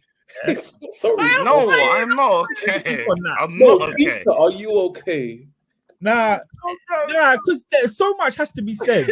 So much has to be said. Look, guys, yeah. But Oscar, the thing is, so much has to be said. But are we saying the same things every week? There's so much that's already been said. Can you give me something new? Can I give you something new, Robin? You man are bottom of the group of a group face as Copenhagen and Galatasaray. Lord have mercy. Being bottom of that group is a crime. I've just explained this whole situation. Listen, Robin, how we've got here. This is the worst group stage in football history. In Champions League history, this will go down as the worst group stage ever. This is a friggin' joke. It's a farce. It's a disgrace. How have you scored? How have you got the third highest goals in the Champions League and you have a minus goal difference? How? You've scored 12 goals in the Champions League this season. Oscar, you've conceded 14. Peter, I've told you why. And you've got Harry Kane and Harry Kane. Peter, I've told you why. Next. I've told you why. Because the goalkeeper is a loose cannon. Goalkeeper. It's not just him. Your manager bought him. Did you? No. Did no. Manager plays him. Yeah, no, Peter. Did you? I know you were at what you call it, the Emirates when that game. It's hilarious. I can't lie. No, do you know? I know you were at the Emirates when you were doing that game. I know you were stuff. Oh God. I wish you watched the game that we watched. Which one? What? The last 3 games. Robin, you better believe I watched all 90 minutes of it. Are you freaking kidding me? Did. Watching you at because Galatasaray, I'm saying when we do this, I'm like, let's watch the game as it is. We should not have lost the game of how we should have. All the mistakes we made were our own fault. Majority coming from calamitous goalkeeping. Sure. But if you do it all the time, is it just mistakes or is this them? When are we gonna say it's them? No. Don't just say like I've not said it's them. Did I not call out this whole team and say they're absolute garbage? But it is our problem. Your manager keeps and I've literally just told them that why are you picking them? It's taken you 18 months. Because I'm sure I was here for a very long time. I saw you lot get bent over by Man City last year. 6. I said, nah, this guy's not the one. He's not cut out for this job. He's not cut out for it. He's not got the cojones to actually go ahead. How many did Liverpool score? 7, right? Was it 7? Bro, Brentford gave them 4. They've had a couple free. Roy Keane, highlight of the weekend. Roy Keane said, is this real? When they showed the away record against the top 9. Because he thought it was a joke. This can't be real. No. It was red. It was all red and then one yellow in the middle. Red, the rest of it. I was even thinking, who gave him that draw? Who the hell did that? But yeah, listen, Man United are so dead. You don't. Nah, man. Can I speak?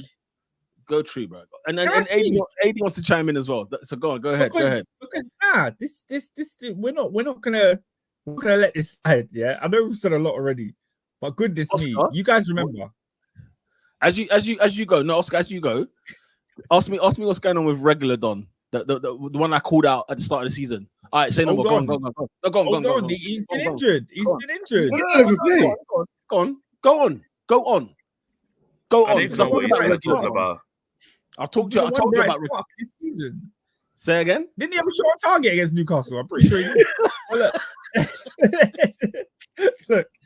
Hey, in the group chat, guys, I raised questions about Andre Onana because I couldn't believe the amount of nonsensical decisions and actions I was seeing from this man. But Captain Ernest said to me, wait, in preseason, we shouldn't speak on him.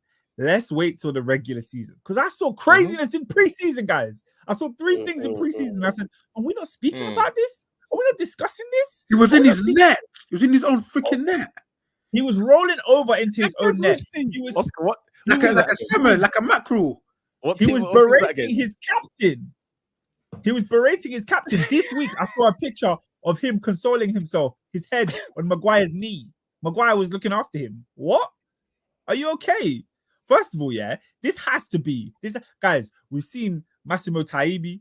We've seen Fabian Barthez. We've seen. I remember De Gea's first season. Shaky De Gea, I called him. Shaky De Gea in 2013. Yeah, I'm sorry. Bring them all, Oscar. Bring them all, Oscar. Tim Howard. Come on, keep bringing them all. Bring them all. Bring them all. Roy Carroll. Roy freaking Carroll. Come on. Pedro Mendes. You remember that one, don't you? Oh. Look, this has got to be the worst Manchester United goalkeeper in the history of them all.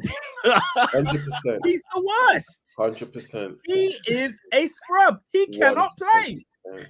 He's terrible. He's terrible. Yeah. The fact that Tim Howard was wild. Tim Howard was nowhere near as bad as this. I know. Tim Howard is not. I'm trying to think. I'm trying to think. Who else do we have?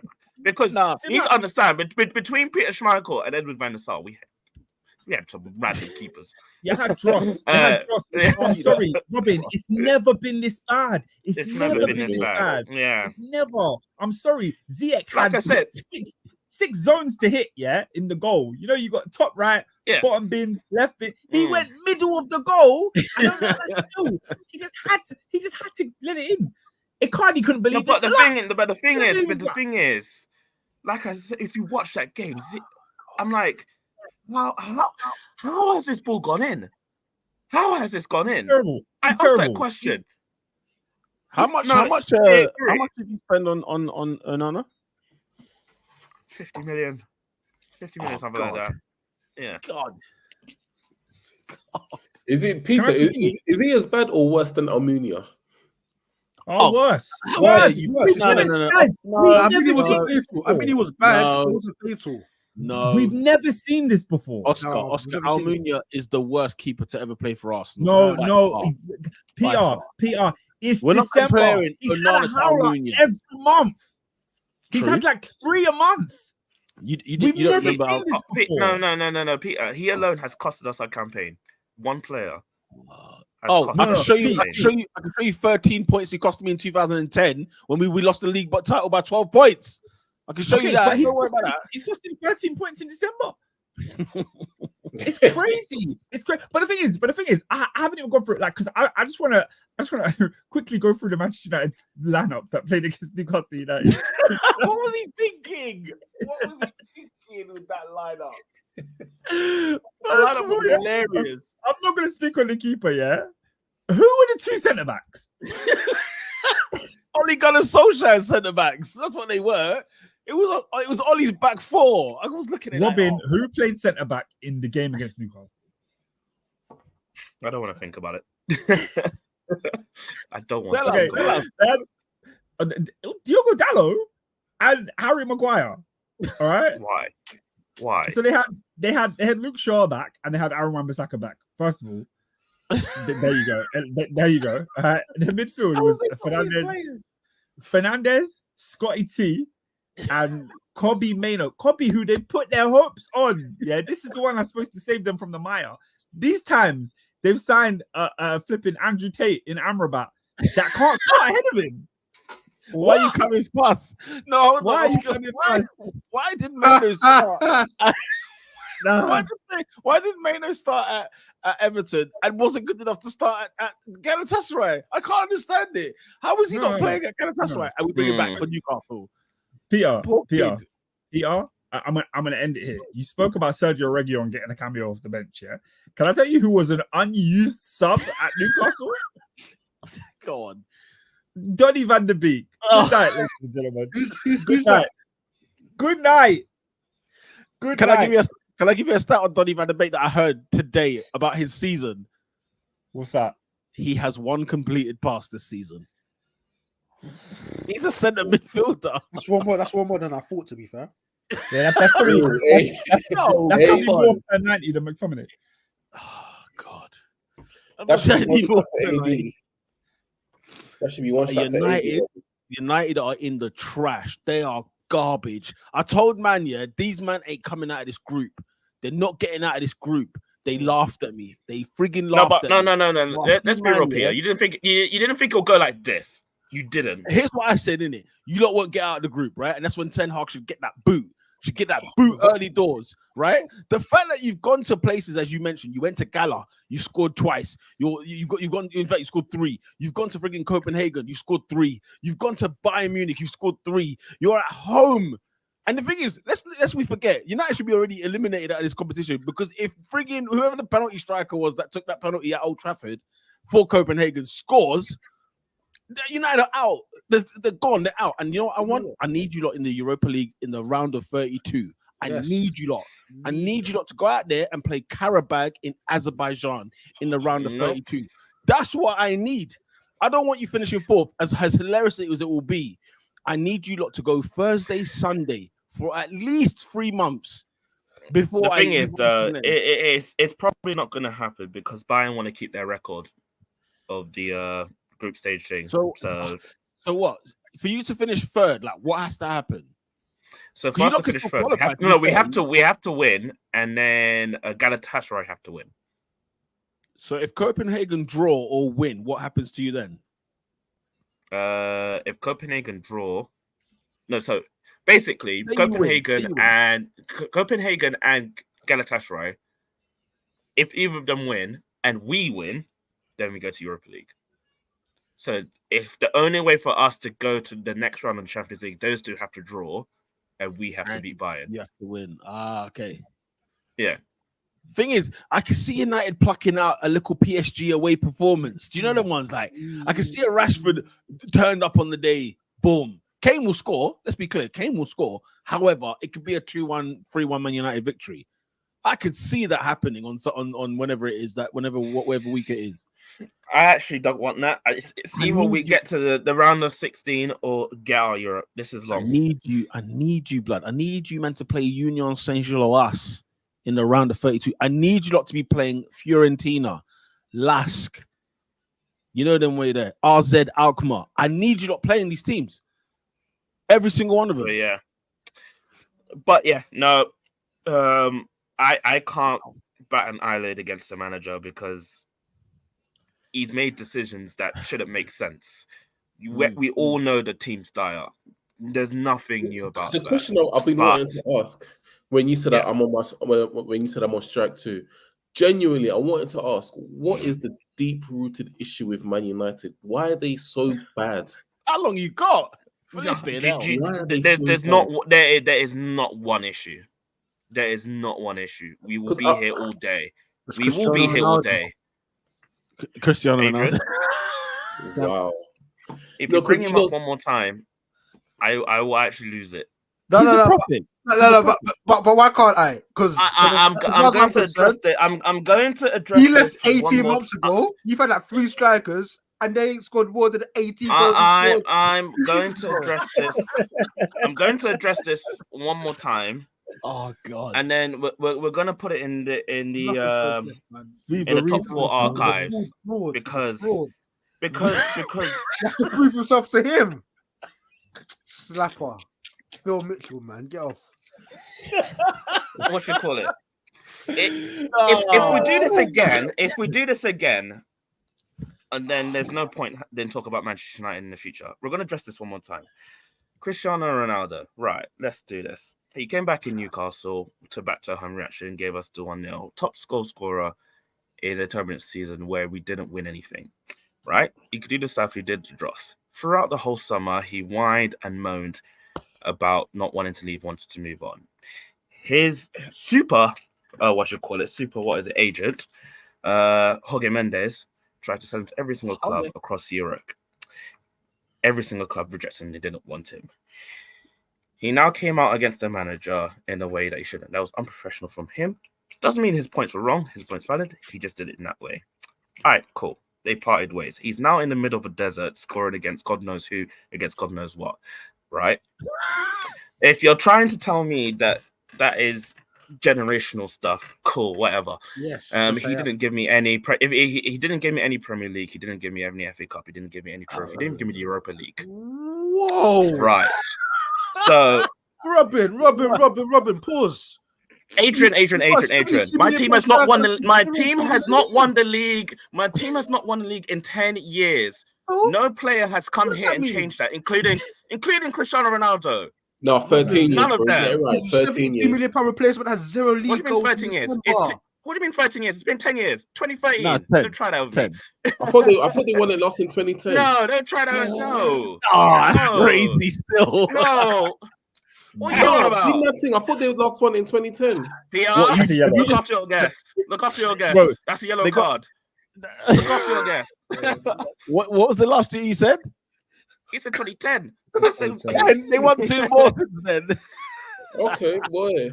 What have you eliminated Van Persie going over there? Just eliminating number 20 for them? Have you just eliminated that? I didn't even think about retiring at that I point. guess I have. Oh, Listen, we've had God. 10 years of absolute mediocrity where no one or nothing and no manager has come in and changed things around. Let's keep it a buck. keep it All right. So you can give me your CR7s. You can give me we've had Angel de Miro. We had Radamel Falcao. We've had CR7. You've had all the next generations, Anthony Martial, Memphis Depay, all these people that will change things. Remember the Schmidfield? Yeah. I'm giving you players that were supposed to change things. And none of them did it. So You don't didn't give give him me enough time. You didn't give him enough time. 10 years. It's not enough time. No, come on, bro. You didn't have Schweinsteiger Peter, for 10 years. You didn't have Peter, Schneider for It's 10 10 years. years You didn't have Van enough Gaal time for to 10 win a years. league. A league title. I'm asking Robin, I for feel one. like you've danced around several points.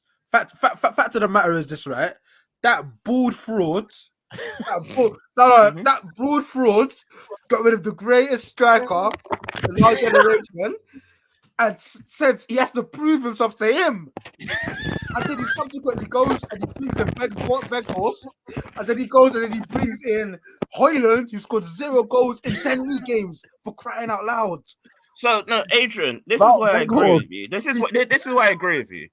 Like getting rid of him, one thing, all right, he had to go regardless. Okay, fine. Regardless, had to go. Fine. Right.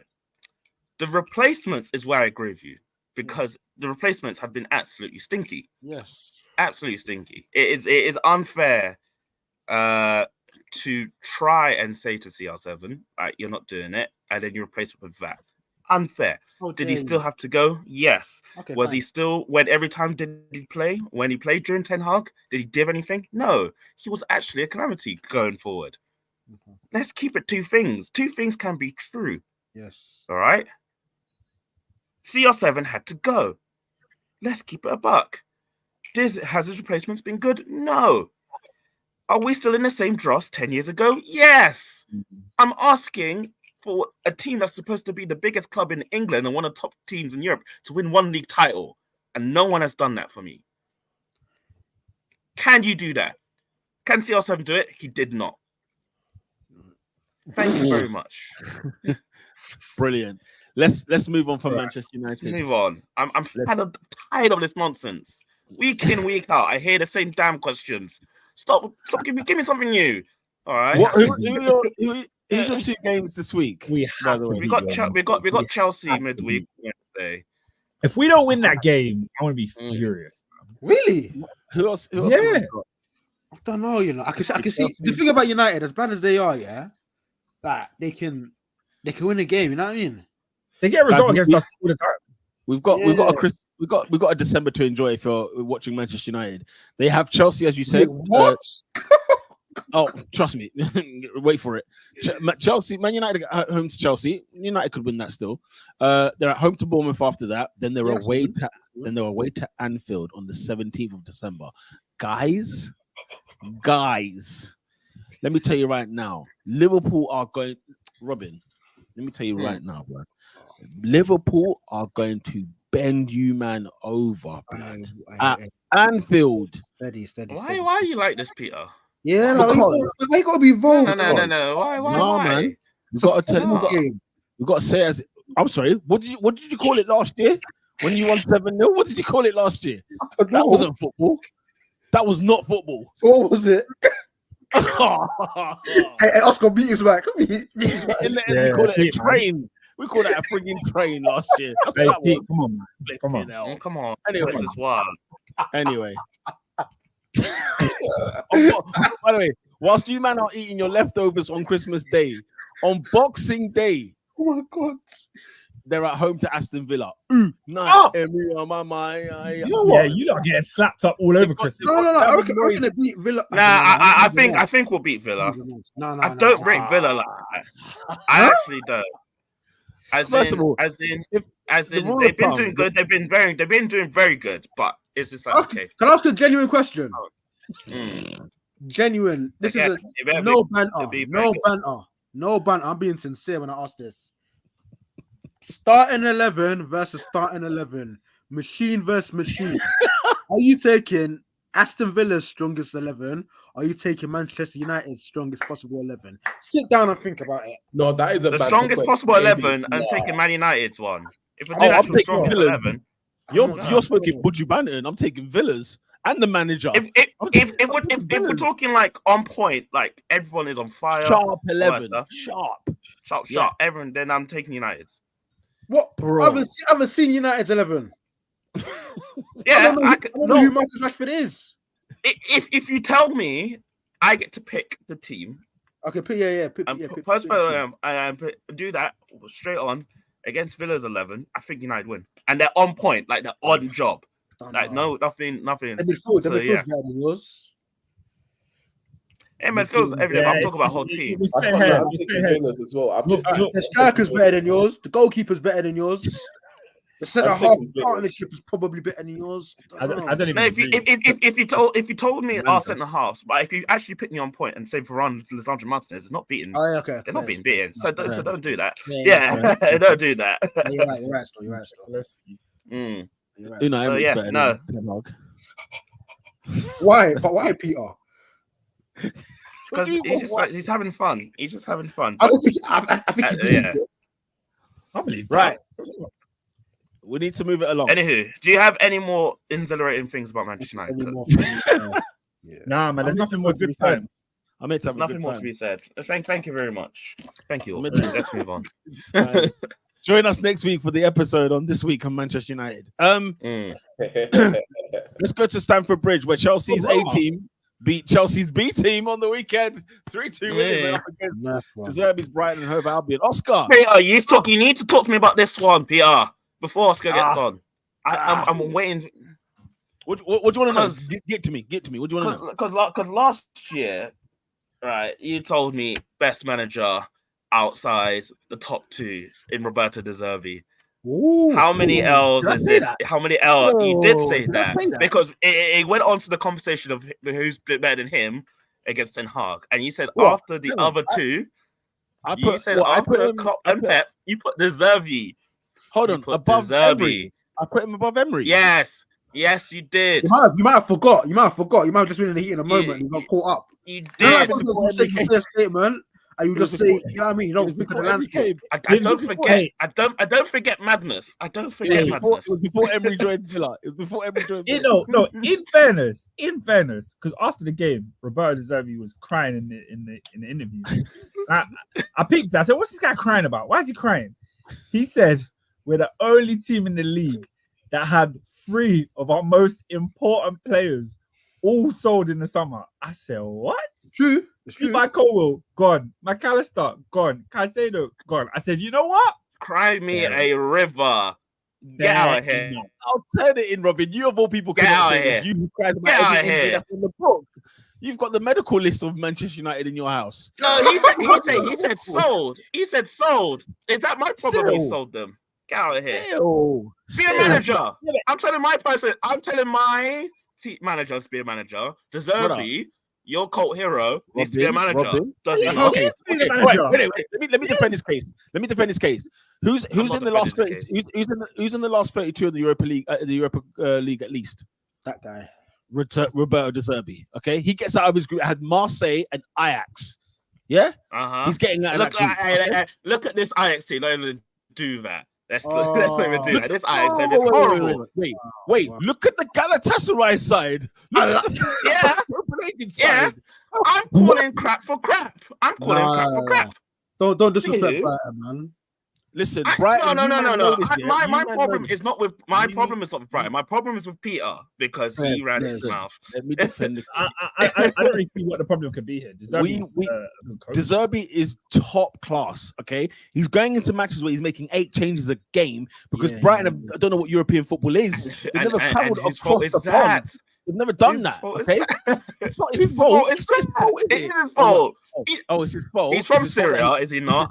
Is this not his first time in Europe? He's from where? He's from Syria. I said he's Syria. I said Syria. I Syria. Man said he's from the land of Canaan. No, what I'm saying is that Brighton have never sniffed European football ever. He's got a squad that he's having to rotate constantly on the mount. And by the way, he's still doing a half decent job at Brighton. Okay, yes, they were phenomenal last year. They've done incredibly well. Guess what? They'll still finish in the top 10. And I tell you what, that's good enough for Brighton. Where did they finish last year? I think they were like 8th. They finished 6th. They finished 6th. Okay, they're 4 points behind 6th. I lie. 4 points behind 6 in the season where they even kicked into gear. They even kicked into gear. It's not the end of the world. Oh, and by the way, Oscar, who are they 2 points right behind? Who is right behind? Manchester United. So if anything, I'd pipe down because guess what? I'm not piping down. I'm not piping down because I want progress. Why should I pipe down? We're not talking bad about West. This guy has teams like West Ham. We're not talking about these kind of teams where they're below. You told me number 3. He should be top 4. Come on. Guess what? Keep it up. You told me top 3. Yeah, mad. Top 3 managers in the Premier League. After Pep and Klopp, Peter said it was De Zerbi. I said, swear down. Okay. He's top 5 manager in the Premier League. I'll leave it there. He's top 5. He's top 5 in the Premier League. Okay. Top 5 now. You lot are crazy, you know. Yeah, no, it's madness. It's madness. No. You lot are crazy. You lot are crazy. Brighton are doing a phenomenal job. You lot are crazy. You lot are mad. You're mad. You're actually mad. Hey, you're right, Pete. They're doing a phenomenal job, but it wasn't phenomenal enough to get 3 points to Stamford Bridge, right? Let's Chelsea. Let's talk about it properly. Yeah? Was there a remix to that song? Because on Match of the Day, the intro to that song was very, very VIP remix. Wait, what? I was like, whoa. I'm seeing David Guetta getting behind the decks on this. I'm thinking, hang on a minute, this doesn't seem right. The intro was very different. Listen back to it on Match of the Day and let me know your thoughts.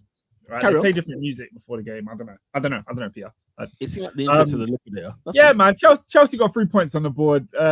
We were cruising inside 20 minutes. Yeah, firstly, Enzo Fernandez gets his first Premier League goal. Enzo Fernandez put on a stellar performance as well. 2 goals, man of the match. My brother. The fact that is his first Premier League goal. I was surprised. I thought he already scored. He scored in other competitions, but first Premier League goal. A lovely little assist from this guy, Benoit Badiashile. Guys, remember what I told you about Benoit? Yeah. Remember what I told you about Benoit? No, you did. I was impressed with him. What one? Very impressed. No, definitely not Christopher. And all jokes aside, though, like I was I was being a bit silly there, about Benoit. But let's let Badiashile cast his own legacy. He's got nothing to do with the other one. Nothing to do with him. Why did you bring it up then? I don't know. I was moving mad. I'm part of the problem. I said Benoit to cast his own legacy because I genuinely think he is Chelsea's best centre back, and we've spent a ton of money on centre backs. Yeah, really I think. Can I ask what does he have a nickname? Not yet. No, because I'm about to say. If someone called him Rabid, I was like, okay, cool. That's the Rabid centre back. That's the Rabid Wolverine. Lola says, "I rate Badiashile. Let him stay fit, and we can talk proper." Look, he's not an injury-prone player. I know he was out for the beginning of this season, but last season he played all from January all the way to the end of the season. Nice. And I'm really excited about him. I think he's the one. You know what I mean? In terms of who's going to be a top centre back for Chelsea going forward. And All right, I don't think it's. Huh? All right, Robbie Williams. Fofana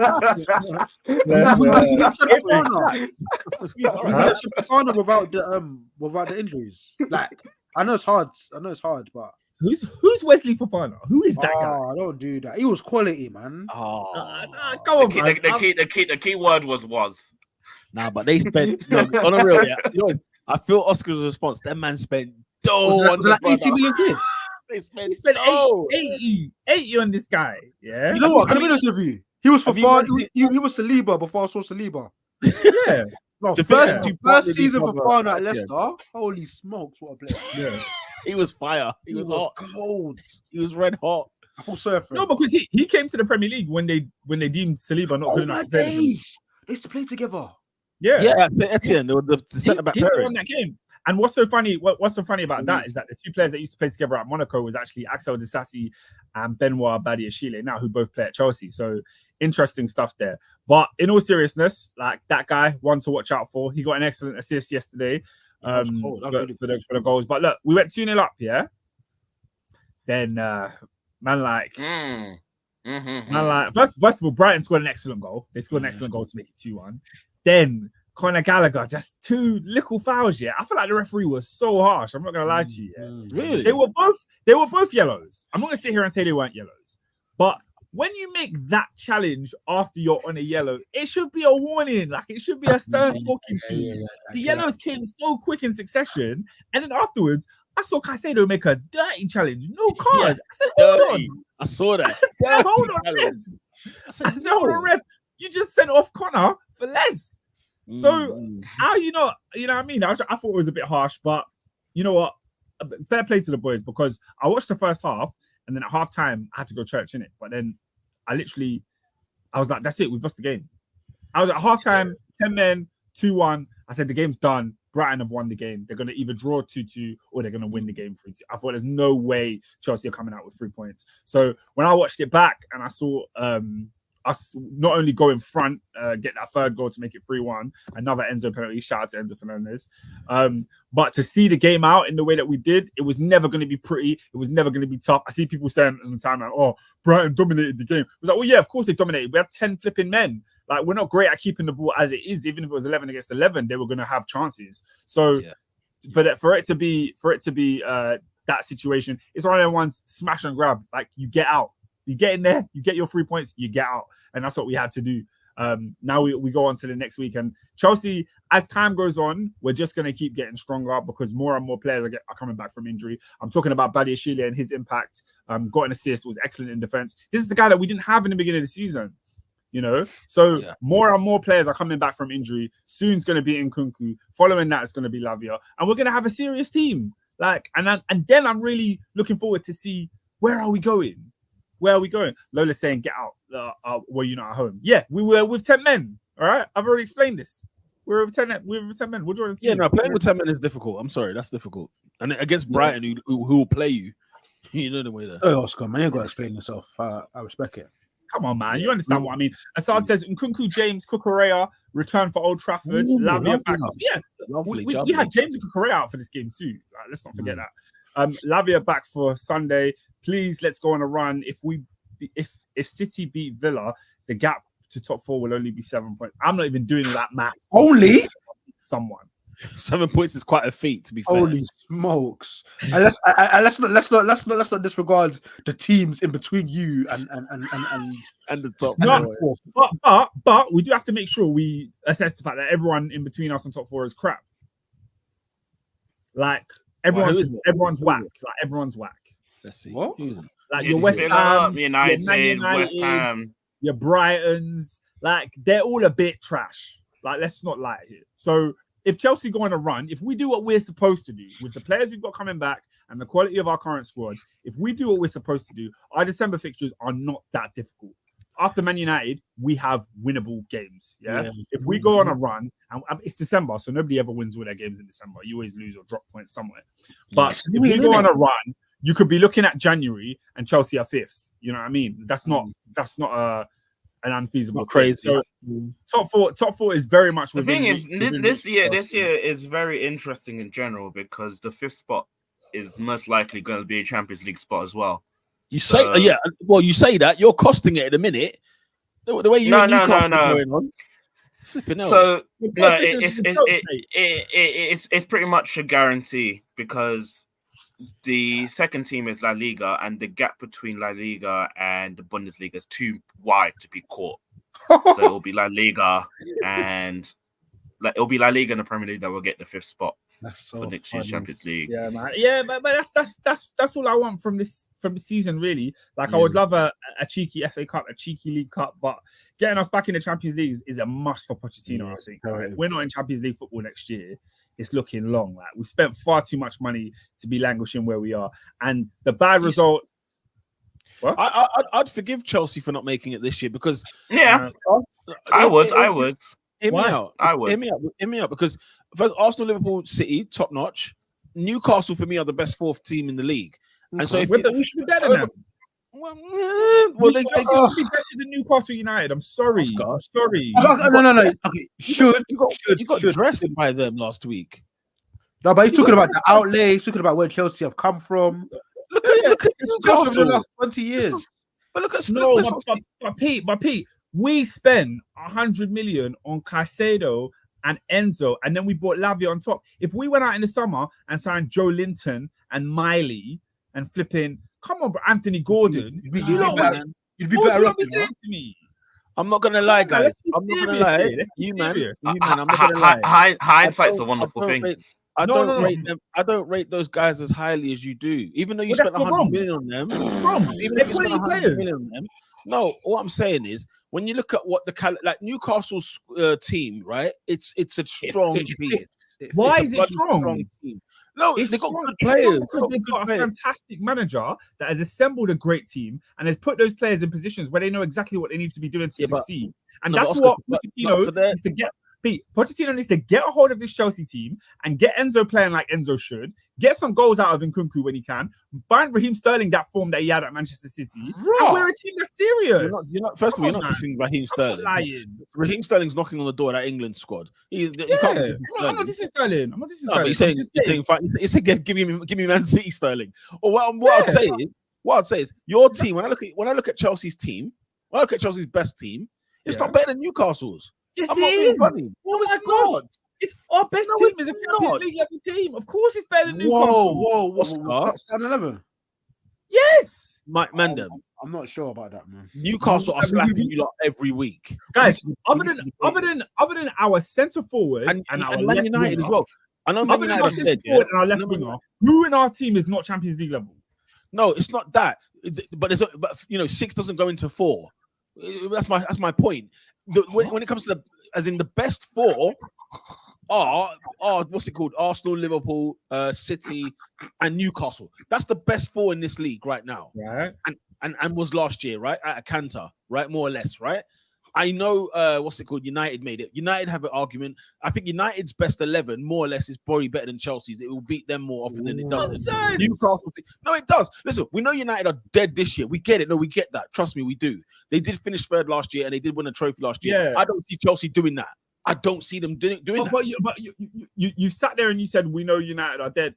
Guys, Chelsea have been dead this season, but I don't think Chelsea have played to their level. Chelsea are a much better side than they have shown us so far this season. I think what you're both doing, I think one of you is comparing starting 11s and one is comparing performances.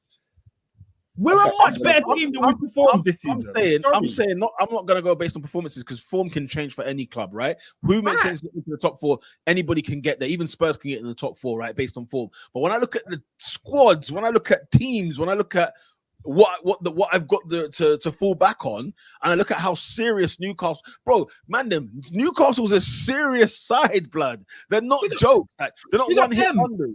They're for real. But we should have beaten them at St James's Park on Saturday. How? Yeah? How? Because we have the better players. Like That's delusional. It's not delusional, bro. Solid, we let ourselves down that day. We let ourselves down. Newcastle are serious, man. They're a serious team, but we should be serious too. That's my point. You can't tell me you expect Chelsea to go to St James's and win. That's not happening. We should have won. That's what I'm saying. Let me interject. I think Oscar, you're judging based on starting 11. Peter, you're judging based on performance. No. I'm judging based on the squad. Newcastle squad is better than Chelsea's. That's Full not, stop. guys. Eddie Howe has done Oscar, a wait there. fantastic job. Okay, wait You there. believe that Eddie Howe's team? Wait there. Eddie Howe and Pochettino, you go par for par, right? They're both good. Yeah. They're both quite top managers. I look at the goalkeeper. I'm having Newcastle's goalkeeper over Chelsea's. Fine. I look Where you at going? the right back. I'm having Trippier over Reece James. Oh, I'm having Trippier over Reece James. I go to the left back. I go to the left back, right? I go to the left back. Anyone's is better than Chelsea's left back. I go to the centre half. I've got Sven Botman. I've got Who Sven is that Botman. left back? And Peter's a bandit. You sound Peter did the same thing. Livramento. I'm having him. Oh, Livermento. I was thinking of I'm Dan having Burn. Livermento. Is a natural right back that's been Oscar. forced at left back because Oscar. they've got injuries. I'm having He's not Dan even a Burn. left back. I'm having Dan Burn. I'm having Dan Nah, Burn. nah, at left back. You have Dan Over Burn over Cucurella. Cucurella. I'm having Dan Burn. You see I'm having Dan that? Burn. But you So know, I'm but- having but question. Robin, when Peter was loving off Brighton and Cucurella was winning Player of the Year, he wasn't saying this. So what I'm saying is the way that Yeah, but Chelsea players are performing think right Dan now in Burn, Chelsea's current team is not a true representation of their actual level. Bruno Chelsea Guimaraes, should be Enzo. much better. Bruno Guimaraes or Enzo. Let's have it right. I'm having Enzo. Oh, you're. Why do you skip over the centre backs real quick? No, I said to you, I'm having Sven Botman. I can Over have one who? of Chelsea's. I can have one of Chelsea's and I can have one of Newcastle's. That's fair. So which one of Chelsea are you taking? Your pick. No. choose. I've asked you. Pete don't want to ask the questions that he asked. I'm saying I'll have Thiago Silva and I'm having Sven Botman. Okay. Big Daddy Fabian over- Schär's done incredible. Fabian Schär's done incredible, by the way. Yeah. In midfield, we're having Bruno Guimaraes. Okay. We're having we can have Tonali. We can mix it in there with Tonali. We can have a bit of that in there. First of all, You know what I'm saying? Tonali's not playing football. If you're going to take Reece James out for Trippier, then you can't give me Tonali because the only reason No. we're talking about that is availability. Listen. So let's get Tonali out of here. Like All the right. Caicedo, you know, Might as well have Ivan Toney. when you think about it, guys, like Lavia, Caicedo, Enzo, it's not that impressive. It's potential. It's Oh, potential to the nice. It's a Wait there. really great midfield. Oscar, It's a no. really, Oscar, it's potential to the hills. It's potential to the hills, but it's not that impressive today. Look, but this is the thing. Before Eddie Howe got to Newcastle, Joe Linton was Bro. not that impressive, No. bro. You're He bang turned into on. an impressive Bang on. midfielder. You're Like- bang on. You're bang on. Speak Bang on on. it. You're Joe bang on. Willock, bro. These guys play Joe Willock and Miley in midfield, bro. Bro. What are you You're doing to right. me? I hear you. I Listen, respect Willett though. First of all, respect. Willock ain't levels for Gallagher, bro. Don't chat to me about Willock. You know what? It's the same thing. Personally, I prefer Willett, but it's the same thing. Yeah, I prefer Willock, but I get it. I'm not angry with him. yeah, I'm not angry, This season, you can't say that because Gallagher's been great this season. First, yeah, Willock's been injured though. But first, Okay, cool. Willock was solid last season. I mean, look, Willock's Willock, innit? Willock's Willock. And Gallagher's Gallagher. I'm just saying. I mean, look at it. Isak, and Oscar's having Callum Wilson. Oscar's going to have Callum Wilson, the backup. He's going to have him as the Yeah. centre forward at Chelsea. Yeah, no, I'm having Anthony Gordon. I'm having frigging what's it called? You don't have it. You have an AG over Palmer. Gordon over Palmer. Who you Yeah, got? yeah. I'm having Gordon. Yeah, Fair yeah. enough. No, Fair no, enough. no, I'm Fair having enough. Gordon. But the sample sizes are too small to even compare. I The sample size is small. Correct. They're small. It's a silly little back and forth, but I think I'm having Jacob Murphy against any of your right wingers. No, you move it bad. You went too far now. You killed it. If Pochettino, Murphy. Jacob Pochettino Murphy, come best on, out man. of these players, Right, I'm wrong. At least Almiron, and even then, I'm questioning. guys, what I'm simply saying to you is this: once Pochettino pulls his bloody finger out, Sure. and gets this team performing at a consistent level where we see their true weight of who they are, where we're not losing to flipping Villa at home, Bournemouth we're drawing, Nottingham Forest we're losing, West Ham. Like, come on, these games that we've lost this season are not indicative of Chelsea's current level. When we look at, no disrespect, Robin, when we look at the Manchester United games, they come away with 3 points, and we sit there scratching our heads like, how on earth did they win this game? Yeah, Wolves is a prime example. Opening day, we were like, how on earth did they win? Wolves had 25 shots, but they won the game. Chelsea, we lose a game, and you're wondering how we've lost. It's the opposite. The results have not necessarily been a true representation of what this team can do and should do. And I'm sorry, when I look at Chelsea's next fixtures coming up, let me just give you a brief preview. Manchester United, we should win. I'm not saying we will, but we should. Everton away, again, I'm not saying we will, but we should win. Yeah, Sheffield United at home, win. Wolves away, win. Palace at home, win. Luton away, win. Fulham at home, win. I'm sorry, guys. By January, Chelsea should be in the top 5. I'm not hearing no different, bro. Okay, No, who's it? I can't lie. I hear what Oscar's saying. I can't lie. And I'm not being biased. Hear it. I We hear can all what he's hear it. saying. Hey, listen, the proof I is in the hear what pudding, as they Oscar's saying. say. The proof is in the pudding. All right, let's move on to Anfield, where Liverpool done a fantastic comeback up against the mighty Fulham. AD, give us a quick spiel before we wrap up. Bro. Sigh of relief. Prior to the game, I was happy as Larry. You know what I actually done? Man said guaranteed 3 points. I said, Yeah, guaranteed 3 points. I looked at the table and I said, right, cool, 3 points. On to the next one. Sheffield United, there's another 3 points as well. And it was just, and it almost, because I don't even want to sort of necessarily take too much positivity from it. It's a game you should be winning. You shouldn't be relying on 4 moments of magic, really. But it did sort of remind me. The sort of times where it did sort of remind me of sort of 18, 19, 19, 20 Liverpool, where it's just like when we need to dig deep, when we need to sort of go machine for machine, when we just need that extra little bit of magic, of quality, we've got in abundance to pull out of the bag. What I will say is two points I will say. Well, we've got Takeshi 6ix9ine up front. crashing the bar, bro. Like he's my guy, but I've got to keep it 100. No, that's a great description. Listen, Peter, I think you made the point about, I can't remember. There's a strike. I think it was Rashford, where it's just like, bro, cut all the crap out your hair, get a level 1.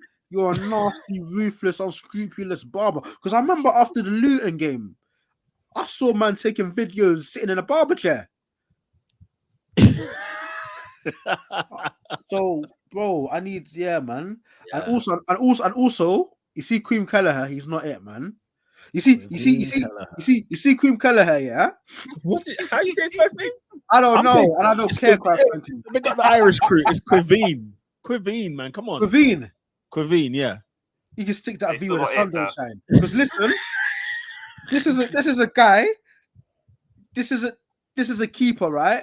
That he's built his whole legacy, his whole Liverpool Football Club legacy is based off him winning a penalty shootout where he didn't save a single penalty. That's Quiveen Kelleher for you. That's Quiveen Kelleher for you.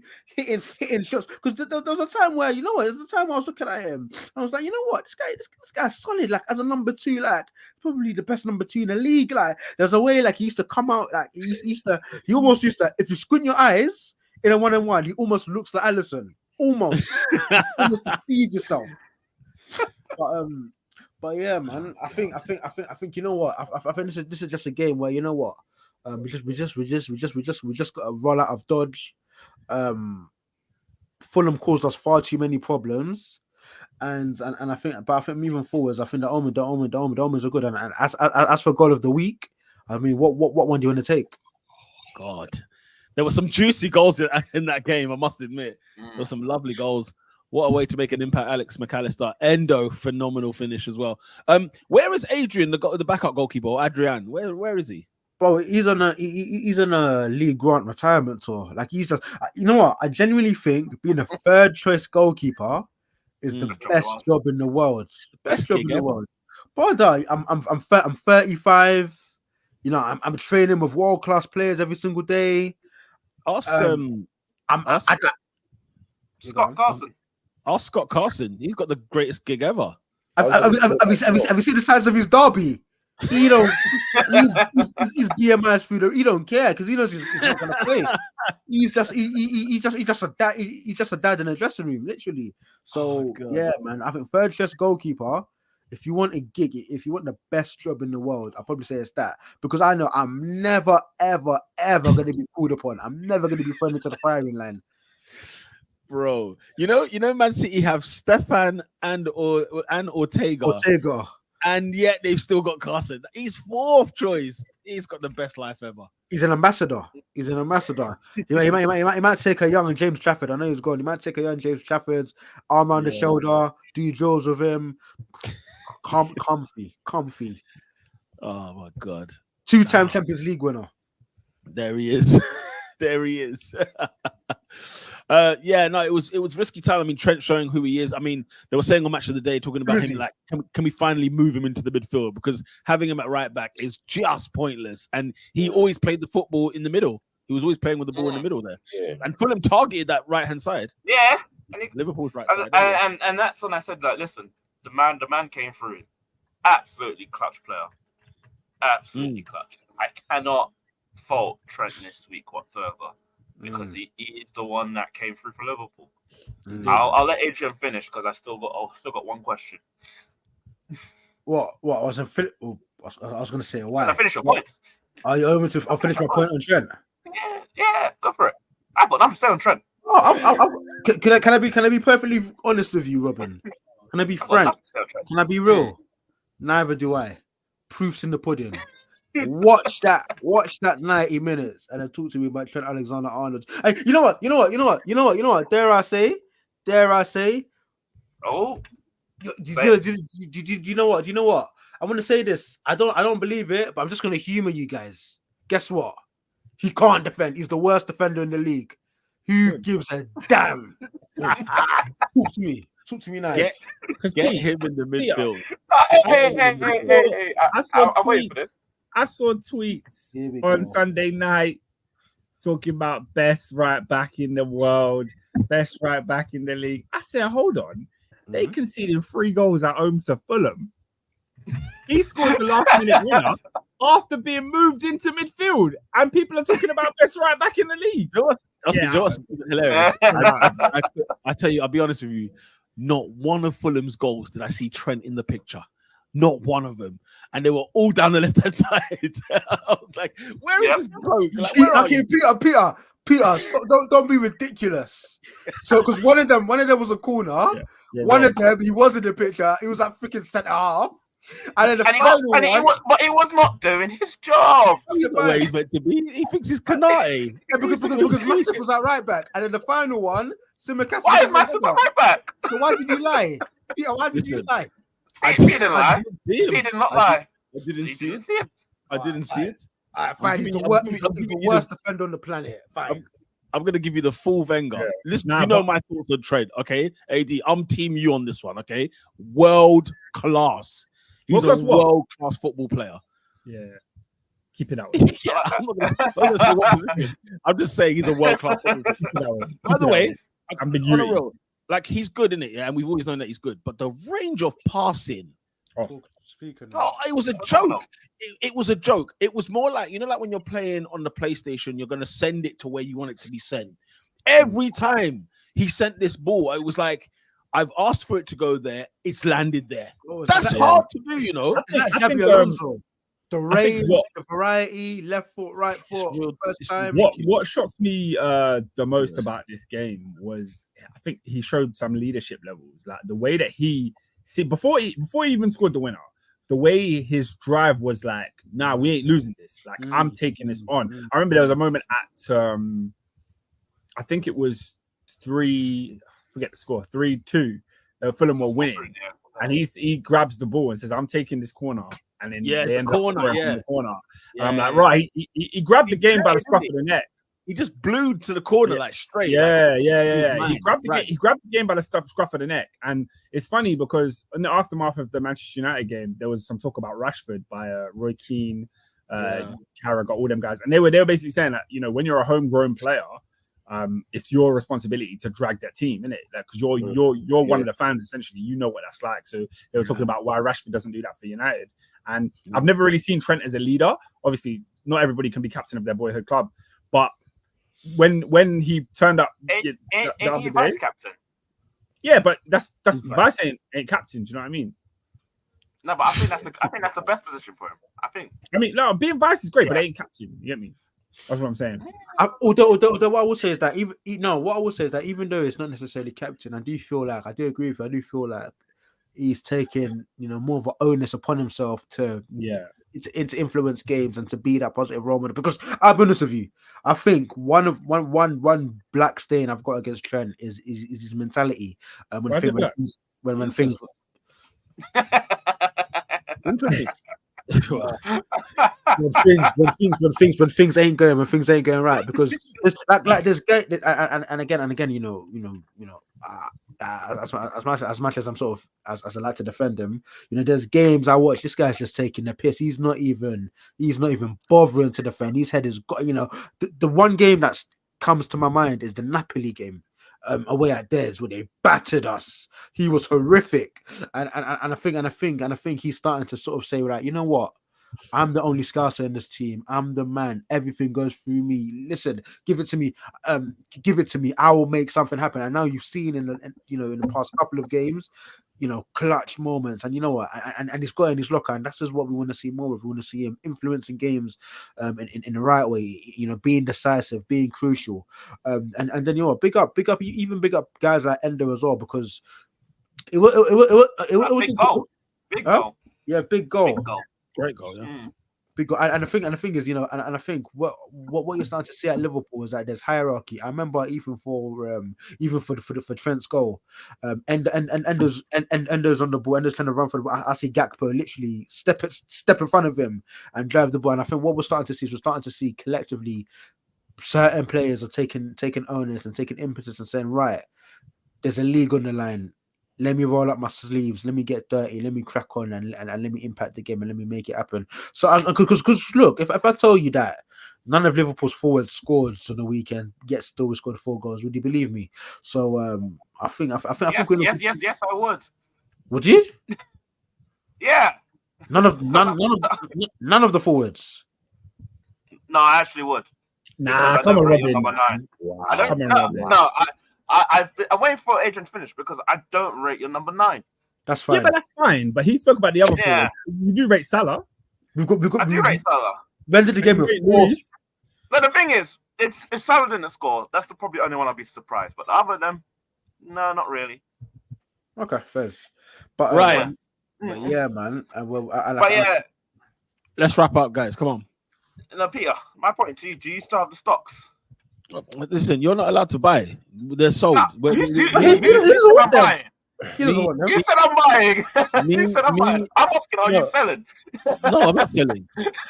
This is going to be the listen, I remember Luis Suarez. Let me just say it. Let me just put it that way. I remember him too. His brother ain't it. So I want to ask one question about him. 2011 Suarez. I remember what I saw. That's what I'm going to say. I wanted to ask just one question about this Liverpool game. Liverpool Fulham. Would you guys class Fulham as relegation battlers? Absolutely. No. Do you think they'll challenge for relegation? I mean, not challenge as if they want to get relegated, but they will be Palace, that 13th, 12th, where nothing's going on. They ain't going up. They ain't going down. There is nothing to play for. Yeah. You see them fans there? They're going to Craven Cottage for a day out. That is all that is. I'll tell you what, though. I do think that, I know 60 million quid at the end of the day, but them keeping Paulinho was the best thing they could have done, because that guy is everywhere. Ball winner, physical. He can play a little bit as well. Because I can't even lie to you.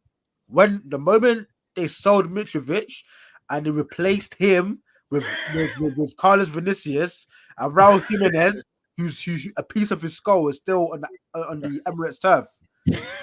Like, he shouldn't even be playing for that. Because now, I'll be honest, I say this all the time. It's never for levity. It's never for banter. With players like that, I'm just happy that he's alive playing football. If I'm being honest, at a high level. Just happy that he knows where he is. Yeah, no, honestly, So, but just to say, like, where he's come from, and you want him to lead the line. I heard, what was the stat I heard? He's got, is it like 1 goal and he's lost? Was it like 20 games? Something like that. Yeah, more than that. It's more than that. It's like 30s, bro. I thought it was like 30. I tell you what, though, he was fisting Van Dijk up in the air. I saw him play though. I saw him little bring the ball down. You know what I'm saying? I saw a little bit of that. So a little bit. Yeah, I mean, he's still got that Yeah. dog. Anthony Robinson. Anthony Robinson is a good little player as well. Hey, Yeah, but phenomenal. big up Jimenez, didn't it? Because obviously people don't have to. Like, strikers don't have to score goals nowadays. Wow. Whoa, Right. whoa. Listen, let's not disrespect Gabriel Jesus, man. Baller. It's outrageous. Say a word about AD Jesus. outrageous. I didn't say a word about him. I'm I got talking offended. I'm not talking about your number 9. Say I'm a talking word about your about number Jesus. 9. I'm here about Mr. More braids than goals. Give me Alright. a goal, man. Robin. Yeah. Let's not go down this slippery slope. It's very Go slippery. down a slippery slope. It's very Listen, slippery. I have nothing to lose, so I do not care. Robinho, Just a flipping mudslide You spent 70 million quid on a striker that hasn't got a Premier League goal. in December. Exactly. Whoa. They spent Okay. 80 million on He's euros got- or 100 million pounds, and what has he done? Oh, for his clutch, Nine. how about his clutch performance at St. James's? How many teams have won at St. James's this season? Let's keep it moving. Okay, cool. Keep it cool. moving. Let's keep Be it a number moving. 9. Let's keep it All number 9s. I want All number 9s. Also, Number 9s are winning the leagues. Number Okay. 9s are winning leagues, all right? also though, on Robin's point, final point. On Robin's point, yeah. I see Liverpool fans justifying Nunes' misses because Haaland misses. Haaland also scores 50 a season. No, this is no, Peter. You're giving me nonsense. Come What? on, you want What? people to get win leagues. No, Listen. You need strikers to win a league. we can still win. We can still win the league with R5. No, I'm going again. Say no more. Nah. That's in my other- only issue on Liverpool. Other than in that, fantastic. In other scores, Nottingham Forest 0, Everton 1. Everton winning again away from home. Fantastic stuff. Did you know if their 10 points gets rescinded, they'll be in the top half of the Premier League, guys? Scary I friggin' think- hours. I think Everton's win was But the biggest. win of the I season. don't think they're I going mean, to get of this- rescinded of the because weekend, as much as it's banterous, they're still guilty. It is. So- But you know what's worse, Robin? They're going to survive. They're going to stay in this league. Comfortably. That's the scariest thing about it. Yeah. Everton winning 1-0 away from home. Burnley 5-0 win against Sheffield United's Paul Hecky. Listen, guys, if Hey, Heckingbottom he's is out not of here. back, if He's he out is of here. not gone, if I do not see Chris Wilder by this weekend at Bramall Lane, I swear to you, that Peter, man is This oh, weekend, if you don't see him there tomorrow, No, you got the be Fabrizio tweet. He's gone. To be fair though, I think Sheffield United's next game is like Liverpool, so I think they're going to allow him for Liverpool. I don't think you want to bring him in then. I think you lot got them next, no? Away from home. Tuesday tomorrow, yeah. You fill up my set. Sheffield Do are- me a favor. No, Maybe what? No, Wednesday. Peter. I have a question for you. What are they filling up? Because this is nonsense. Yeah, What senses are there being filled up? That showed us the lyrics. Oh, it's a great song.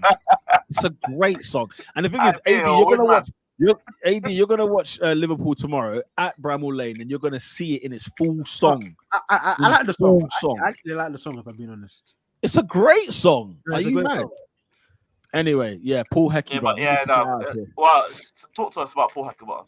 You wanted 5 minutes. No, we ain't got time. We got to do it next week. Show. We ain't got time.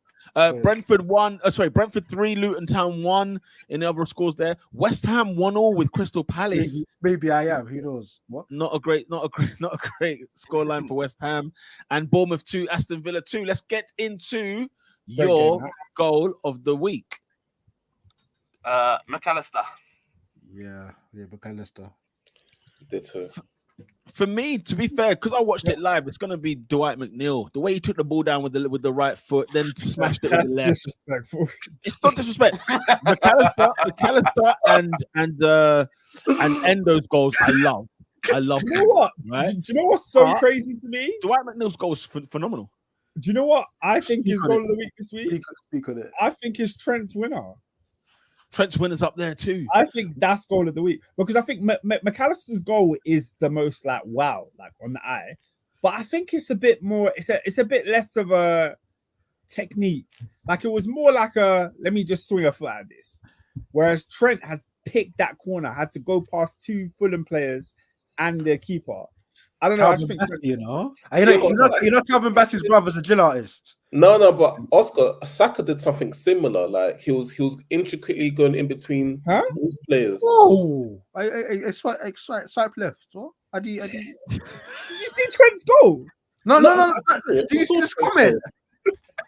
I saw Trent's goal, but I'm saying Saka, he was in between about like 5 players possible, got it back and scored it. That wasn't even the best goal in the ground. What about Martin Odegaard's one? Yeah, that's Sharon. I Crazy. prefer Saka's than Odegaard's. Saka's goal was No, I terrible. do. Saka's goal, he lost the ball and it rebounded back to him. Saka's goal was trash. What are you talking about? No, man, I like Jesus was fizzy, but yeah, Jesus was fizzy. But my bro, goal of the week Odegaard's is Trent Alexander-Arnold's winner. football for Odegaard's was better. Hey, than Peter, you keep denying my point. I said Jesus over Firmino. You just let it go. Do you know what? Yeah, I'm struggling. No, I'm struggling. I was actually struggling. Do you know what? I think it's a very good debate. What? Robin, What? Peter denying Jesus? Oh, That's a good one. that is unbelievable. That's unreal. Endo said, Sharon, you've had good howler. Saka's a howler still. Yeah, look how Lola described it. Saka's goal was pure determination. That wasn't the next. What? Determination. That was down. I guess everyone disagrees with that opinion, boy. No. Hey, Sharon, Trent, I swear down, Saka's goal was not top 10 this weekend. It was not top 10. Fair enough. Even the Celsos. I'll leave that as is. Bro, did you not see Foden's goal? Oh, That was was going to talk about it. crystal good. Foden and Odegaard's. That was just cute play, man. Cute play. Yeah. Okay. Goal of the week is Alex McAllister because he's got the majority of the votes. Player of the week, people. Trent. Why? Arnold. Why Trent? Yeah, why Trent? I disagree. Robert, what's your reasoning? I need. Robert, what's the reason? I need What's the a reason? 1 minute. I thought need he a was 1 the minute one that speech. dragged his team to victory in the end. Oh, it was actually influential in the game, regardless of his defensive abilities. Could I argue someone else? Argue. Because there's another player that dragged his team to victory. He actually scored 2 goals. You know, I know Trent scored 1 goal and 1 own goal, but like this player actually scored 2 goals. Don't be bold. Had to marshal a midfield with a man down. You know what I mean? They took out his captain. He said, "Let me take the captain's armband. Let me just play that role." And you know, and the rest was history. It's definitely not Enzo Fernandez. Why not? Why not? We won with 10 men. Why not? He scored twice. Why I don't not? give a damn. I don't give a Why damn. not? Why not? The penalty was harsh. Get out of here. It wasn't even. That's not Enzo's fault. Enzo had a job. Enzo just handled his business. Bro, there was better players in the weekend than Enzo Fernandez. Name them. The only one out here is Trent. Where shall I start? Kieran Trippier, right? Where shall I start? Anthony Gordon again with a big goal against a big club again. Anthony Gordon again. Oh, by the way, he's been phenomenal. Nah, Anthony Gordon was really good, but Trippier, you're taking a mick. Grow up. No, Oscar, you got man of the match. What do you want from me? So did Enzo. He was the best. Yeah, and Trippier's better than Enzo. At what? You got Martin Odegaard. You've got with me all day, Jay Rodriguez, Koleosho. Jay Rodriguez wasn't even Burnley's best player. Who was Burnley's best player? Koleosho. Oh, really? What? Just because he hit the post twice? But turn it in, mate. Look, listen. Like Trent changed the game for Liverpool at Liverpool with obviously Enzo. goal. No, I'm not having Enzo. Enzo scored the opener and the winner. Anyway, listen, it's a democracy. Let's vote. I've Let's already vote. Come voted. on. Who have you voted for? Player of the week is Enzo Fernandez. I said You said Trent. Trent. God, I'm struggling. I am struggling. What's the So struggling? am I. That's why I'm silent. I can't think of one. Declan Rice. Oh, turn it in. Done. Declan Rice. You make me sick. Rice. If Oscar, in fairness to him, it's never that it makes you sick. It's that Peter, you need to get used to the standard. This is what a top quality 6. You know what it is, This bro? is what it is. Yeah. But I said I came on this podcast after Newcastle United away, yeah, and I said I looked at Declan Rice and I said, "Raw." Then I said, "Raw. This is what we've got." I said, "Okay," because I don't know what this looks like since Gilberto Silva. I don't know what this looks like. I've never seen Okay, one. but Pete, with all due respect, we're not seriously having a conversation about Declan Rice being played. No, everyone gets to vote. It's a democracy. My vote is Declan Rice. Let's move on. But Peter, can I say something? Like, what very briefly, what were your thoughts like when the signing was made? Like, were you like, okay, we've paid the money, fine? Were you like, he's not? I don't know what to expect. Like, You know what? I just didn't think he was ever destined for Arsenal. So I never really like caught eye like that. You know what I mean? Like I knew he did well at West Ham. I knew that people like Chelsea's and United were looking at him. Cities were looking at him. is that looking like Kevin Nolan, isn't it? It was all a bit, you know what I'm saying? Leave them I on know the you East mean. End, leave them there. And if he goes to another club, let's hope it's not a Calvin Phillips. You know them Look way at the way it starts sending for you, Peter. Look at the way it starts sending for you, bro. Say that again. He's right. He's spitting truth. He said, Peter wakes up just to disagree with Oscar. Oscar could say the sky is blue. Peter would say, nah, if you look at it, it's actually green. Here's the thing, innit? Here's the thing. Peter, Man gets to vote in it on Player of the Week. My Player of the Week is Declan Rice. We're far too long in here because you don't want to have a gate crash at my party. You crack on with your people. There was guys. I kid you not. There was one time on this podcast, Peter said a statement. I repeated his statement, and he argued with me. I swear, I swear. That's true, man. Right. Who's got the majority votes? Sharon, we're waiting for you, man. I don't have one. I can't lie. I don't have. No, one. we need one. We need to move on. Wait, has Adrian voted? AD, what are you going for? You know what? YOLO, man. He was phenomenal. Trent Alexander-Arnold. Trent it is, people. Trent is the player of the week. Trent. Love that. Fulham went out for the back free. You're giving right backs player of the week. We're moving on. I was going to say Onana, but yeah. Onana, you know. Burnley! Fulham with Burnley! Robinho? Burnley! We are together. We are together on this one. We're all together. It can only be Burnley, man. It can only be Burnley. I mean, let's call it a buck. Let's keep it a buck. Sorry, it's a game you should be winning. But if you win 5-0, well done. 5-0, 6-pointer. Nah, I'll shake your hands. Absolutely, Burnley. Massive game. Burnley. Very quickly. That Paul Heckingbottom. He's got more lives than a cat. He must know Christ. I'm sure of it. Because to him still be in a job now, man. He knows God. Okay, not that guy this week. I've got one very quickly. Sheffield United, Ollie McBurney. Because the first he had a stink. Because the first yellow card he gets, what does he do? He's elbowed a player. Guys, the next phase of play, I think it was about 3 or 4 phases on Match of the Day. The next phase, he goes again and he elbows another player. Second yellow gone. And Heckingbottom says that people in the dressing room know who let the side down and they know who they are. You couldn't even look at him. And he couldn't look at him and he said he's let him down. He's let us down again. Because that's his second red of the season. He's a frigging disgrace. More reds than goals. Disgrace. Yeah, with no shin pads. Moron. Ollie McBurney's not that guy. Oscar, you need to talk to me about Miss Jackson. Because what the heck is he doing? No. What the heck is he He's done Besley's blood. What's he doing, blood? You know what, yeah? I can't lie. I hate you see our African brothers, yeah. We want them to do well. They come here, they make their peas, yeah. And good luck to them. Let them be blessed. But then you get up to stupidness like this. Why is it always ours? Why is it always ours for these dibbies? You know what I'm saying? Not even for like the Queen of Africa. You know what I'm saying? Some dibby on the curbs, blood. Nah, man. Idiot thing. And then they show you up. Nah, man. Have you heard the story about Emmanuel Abue? Guys, we'll do it for another session. But guys, I've got a 15-minute dialogue I need to do on Emmanuel Abue and his frigging relationships in life. Because it was a frigging farce at Arsenal. It was a disgrace at Arsenal. Did he not go bust? He went bust, blood. He went bust. The guy went bankrupt, blood. You know them on section 15. Nah, keep me off of that. Didn't the wife leave him when he lost the wife cut, blood, and it was a dead thing as well. Oh, brother, we'll talk about that another day, bro. Emmanuel. Oh. Anyway, yeah, Miss Jackson, fix yourself, man. Fix yourself. 4 goals before you score the chicks, blood. You know Nicholas Jackson, you're not that guy. Oh, do you know? Speaks on a similar topic. I got another one. Ooh. Did you man see the Euros draw? Who? Oh, Oh. oh, Obviously, during the draw, like I said, similar wavelength.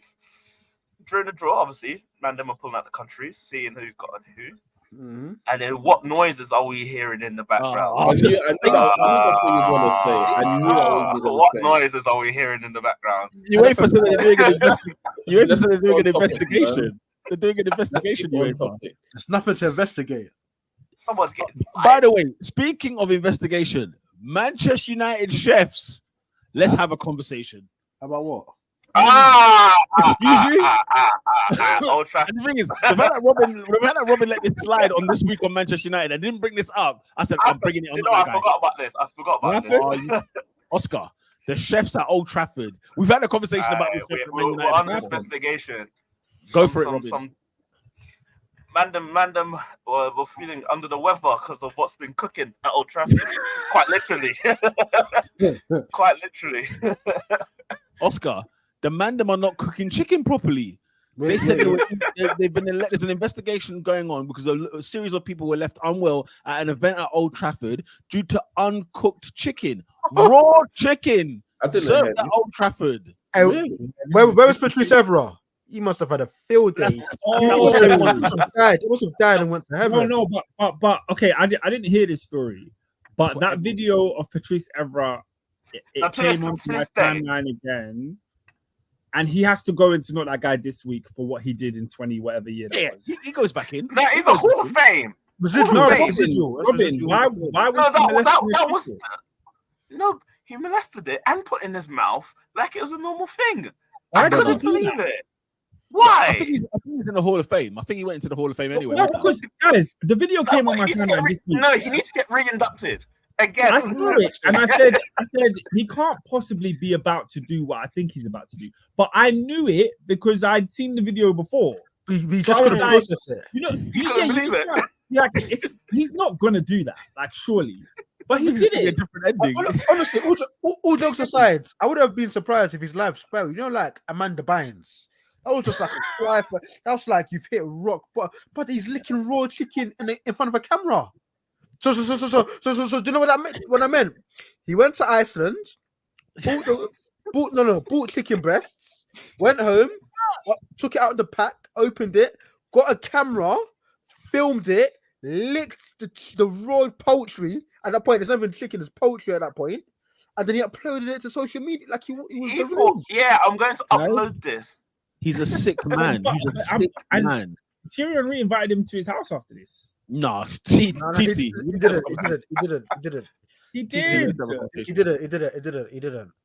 I've lost Will Smith this year. I'm not losing on retweet. Right. You man. Listen, the French. That's what you need to say. These men are not that guys. Very quickly, lastly, predictions for this week. Big games that are taking place. Don't forget Amazon Prime Tuesday and Wednesday and Thursday before we get back to Saturday and Sunday football. Oh, you better believe it. I'll tell you who it is on Thursday in just a moment. On Tuesday, nothing big. Wolves at home to Burnley, Luton at home to Arsenal. You know what I'm saying? On the Wednesday, however, we've got something saucy. We've got the Blades up against Liverpool at Bramall Lane. We've got Aston Villa at home to Manchester City. Blockbuster football, ladies and gentlemen. At the same time, Manchester United at home to Chelsea. We discussed earlier. It's going to be a barn burner.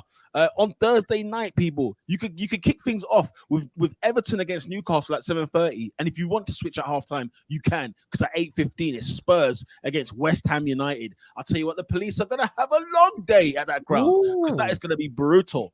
Okay, on the weekends. Oh, you just said the police. I just remembered something.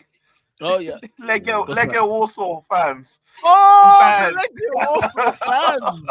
We gotta. No, guys. I said it in the voice note in the group chat. Legia Warsaw, Aberdeen. Friggin' there was carnage on Thursday night in Europa. There was carnage everywhere. Why do you think it's that more? Is it more prominent in the Europa than it is in the Champions League? Adrian, the Europa League and Europa Conference are filled with teams and fans that are from the Maya.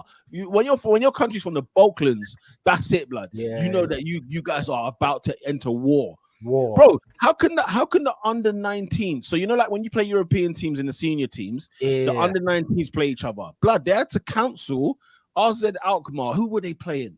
They were playing somebody. They had to cancel the under-19s game because they was rioting with the team coach. These kids are under 18. They're 18 and 17 years old. They're scholars. What could you possibly want? It was a shambles, absolute shambles. On the weekend, Palace are at home to Liverpool, 12:30 kickoff. I know Jurgen Klopp will be fuming about that. You know what? Yeah, That's a drive still. it might be. That's a cheeky That's drive. a long drive. Man United at home to Bournemouth at the 3:00 kickoff. Listen, I don't even Raiola's getting a bit of football going in over there at the Cherries. Aston Villa 5:30 kickoff at home to the Arsenal FC. It's going to be big. Sky Sports 5:30. It's going to be red hot at Villa Park. Indeed. Chelsea go to Everton on Sunday the 10th at 2:00. Luton at home to Manchester City. Could be spicy. And the 4:30 is Tottenham Hotspur at home to Newcastle United. Football. Guys, December is all about the 40. You know what I'm saying? It's game after game after game. And we'll be here talking about it every single week. Any last comments before you wrap up? Real talk, real quick. Rare talks. Oh, that's another not that I get. Actually, never mind. No. All right, people. Shayon, thank you for joining us once again on this week's podcast. Big up to all the commenters in the crew. Big up Asad. Big up Lola. Big up Endo. Big up Mira. Of course, big up to all the crew. Everyone is welcome. I've forgotten your names. How do you do that? What's that?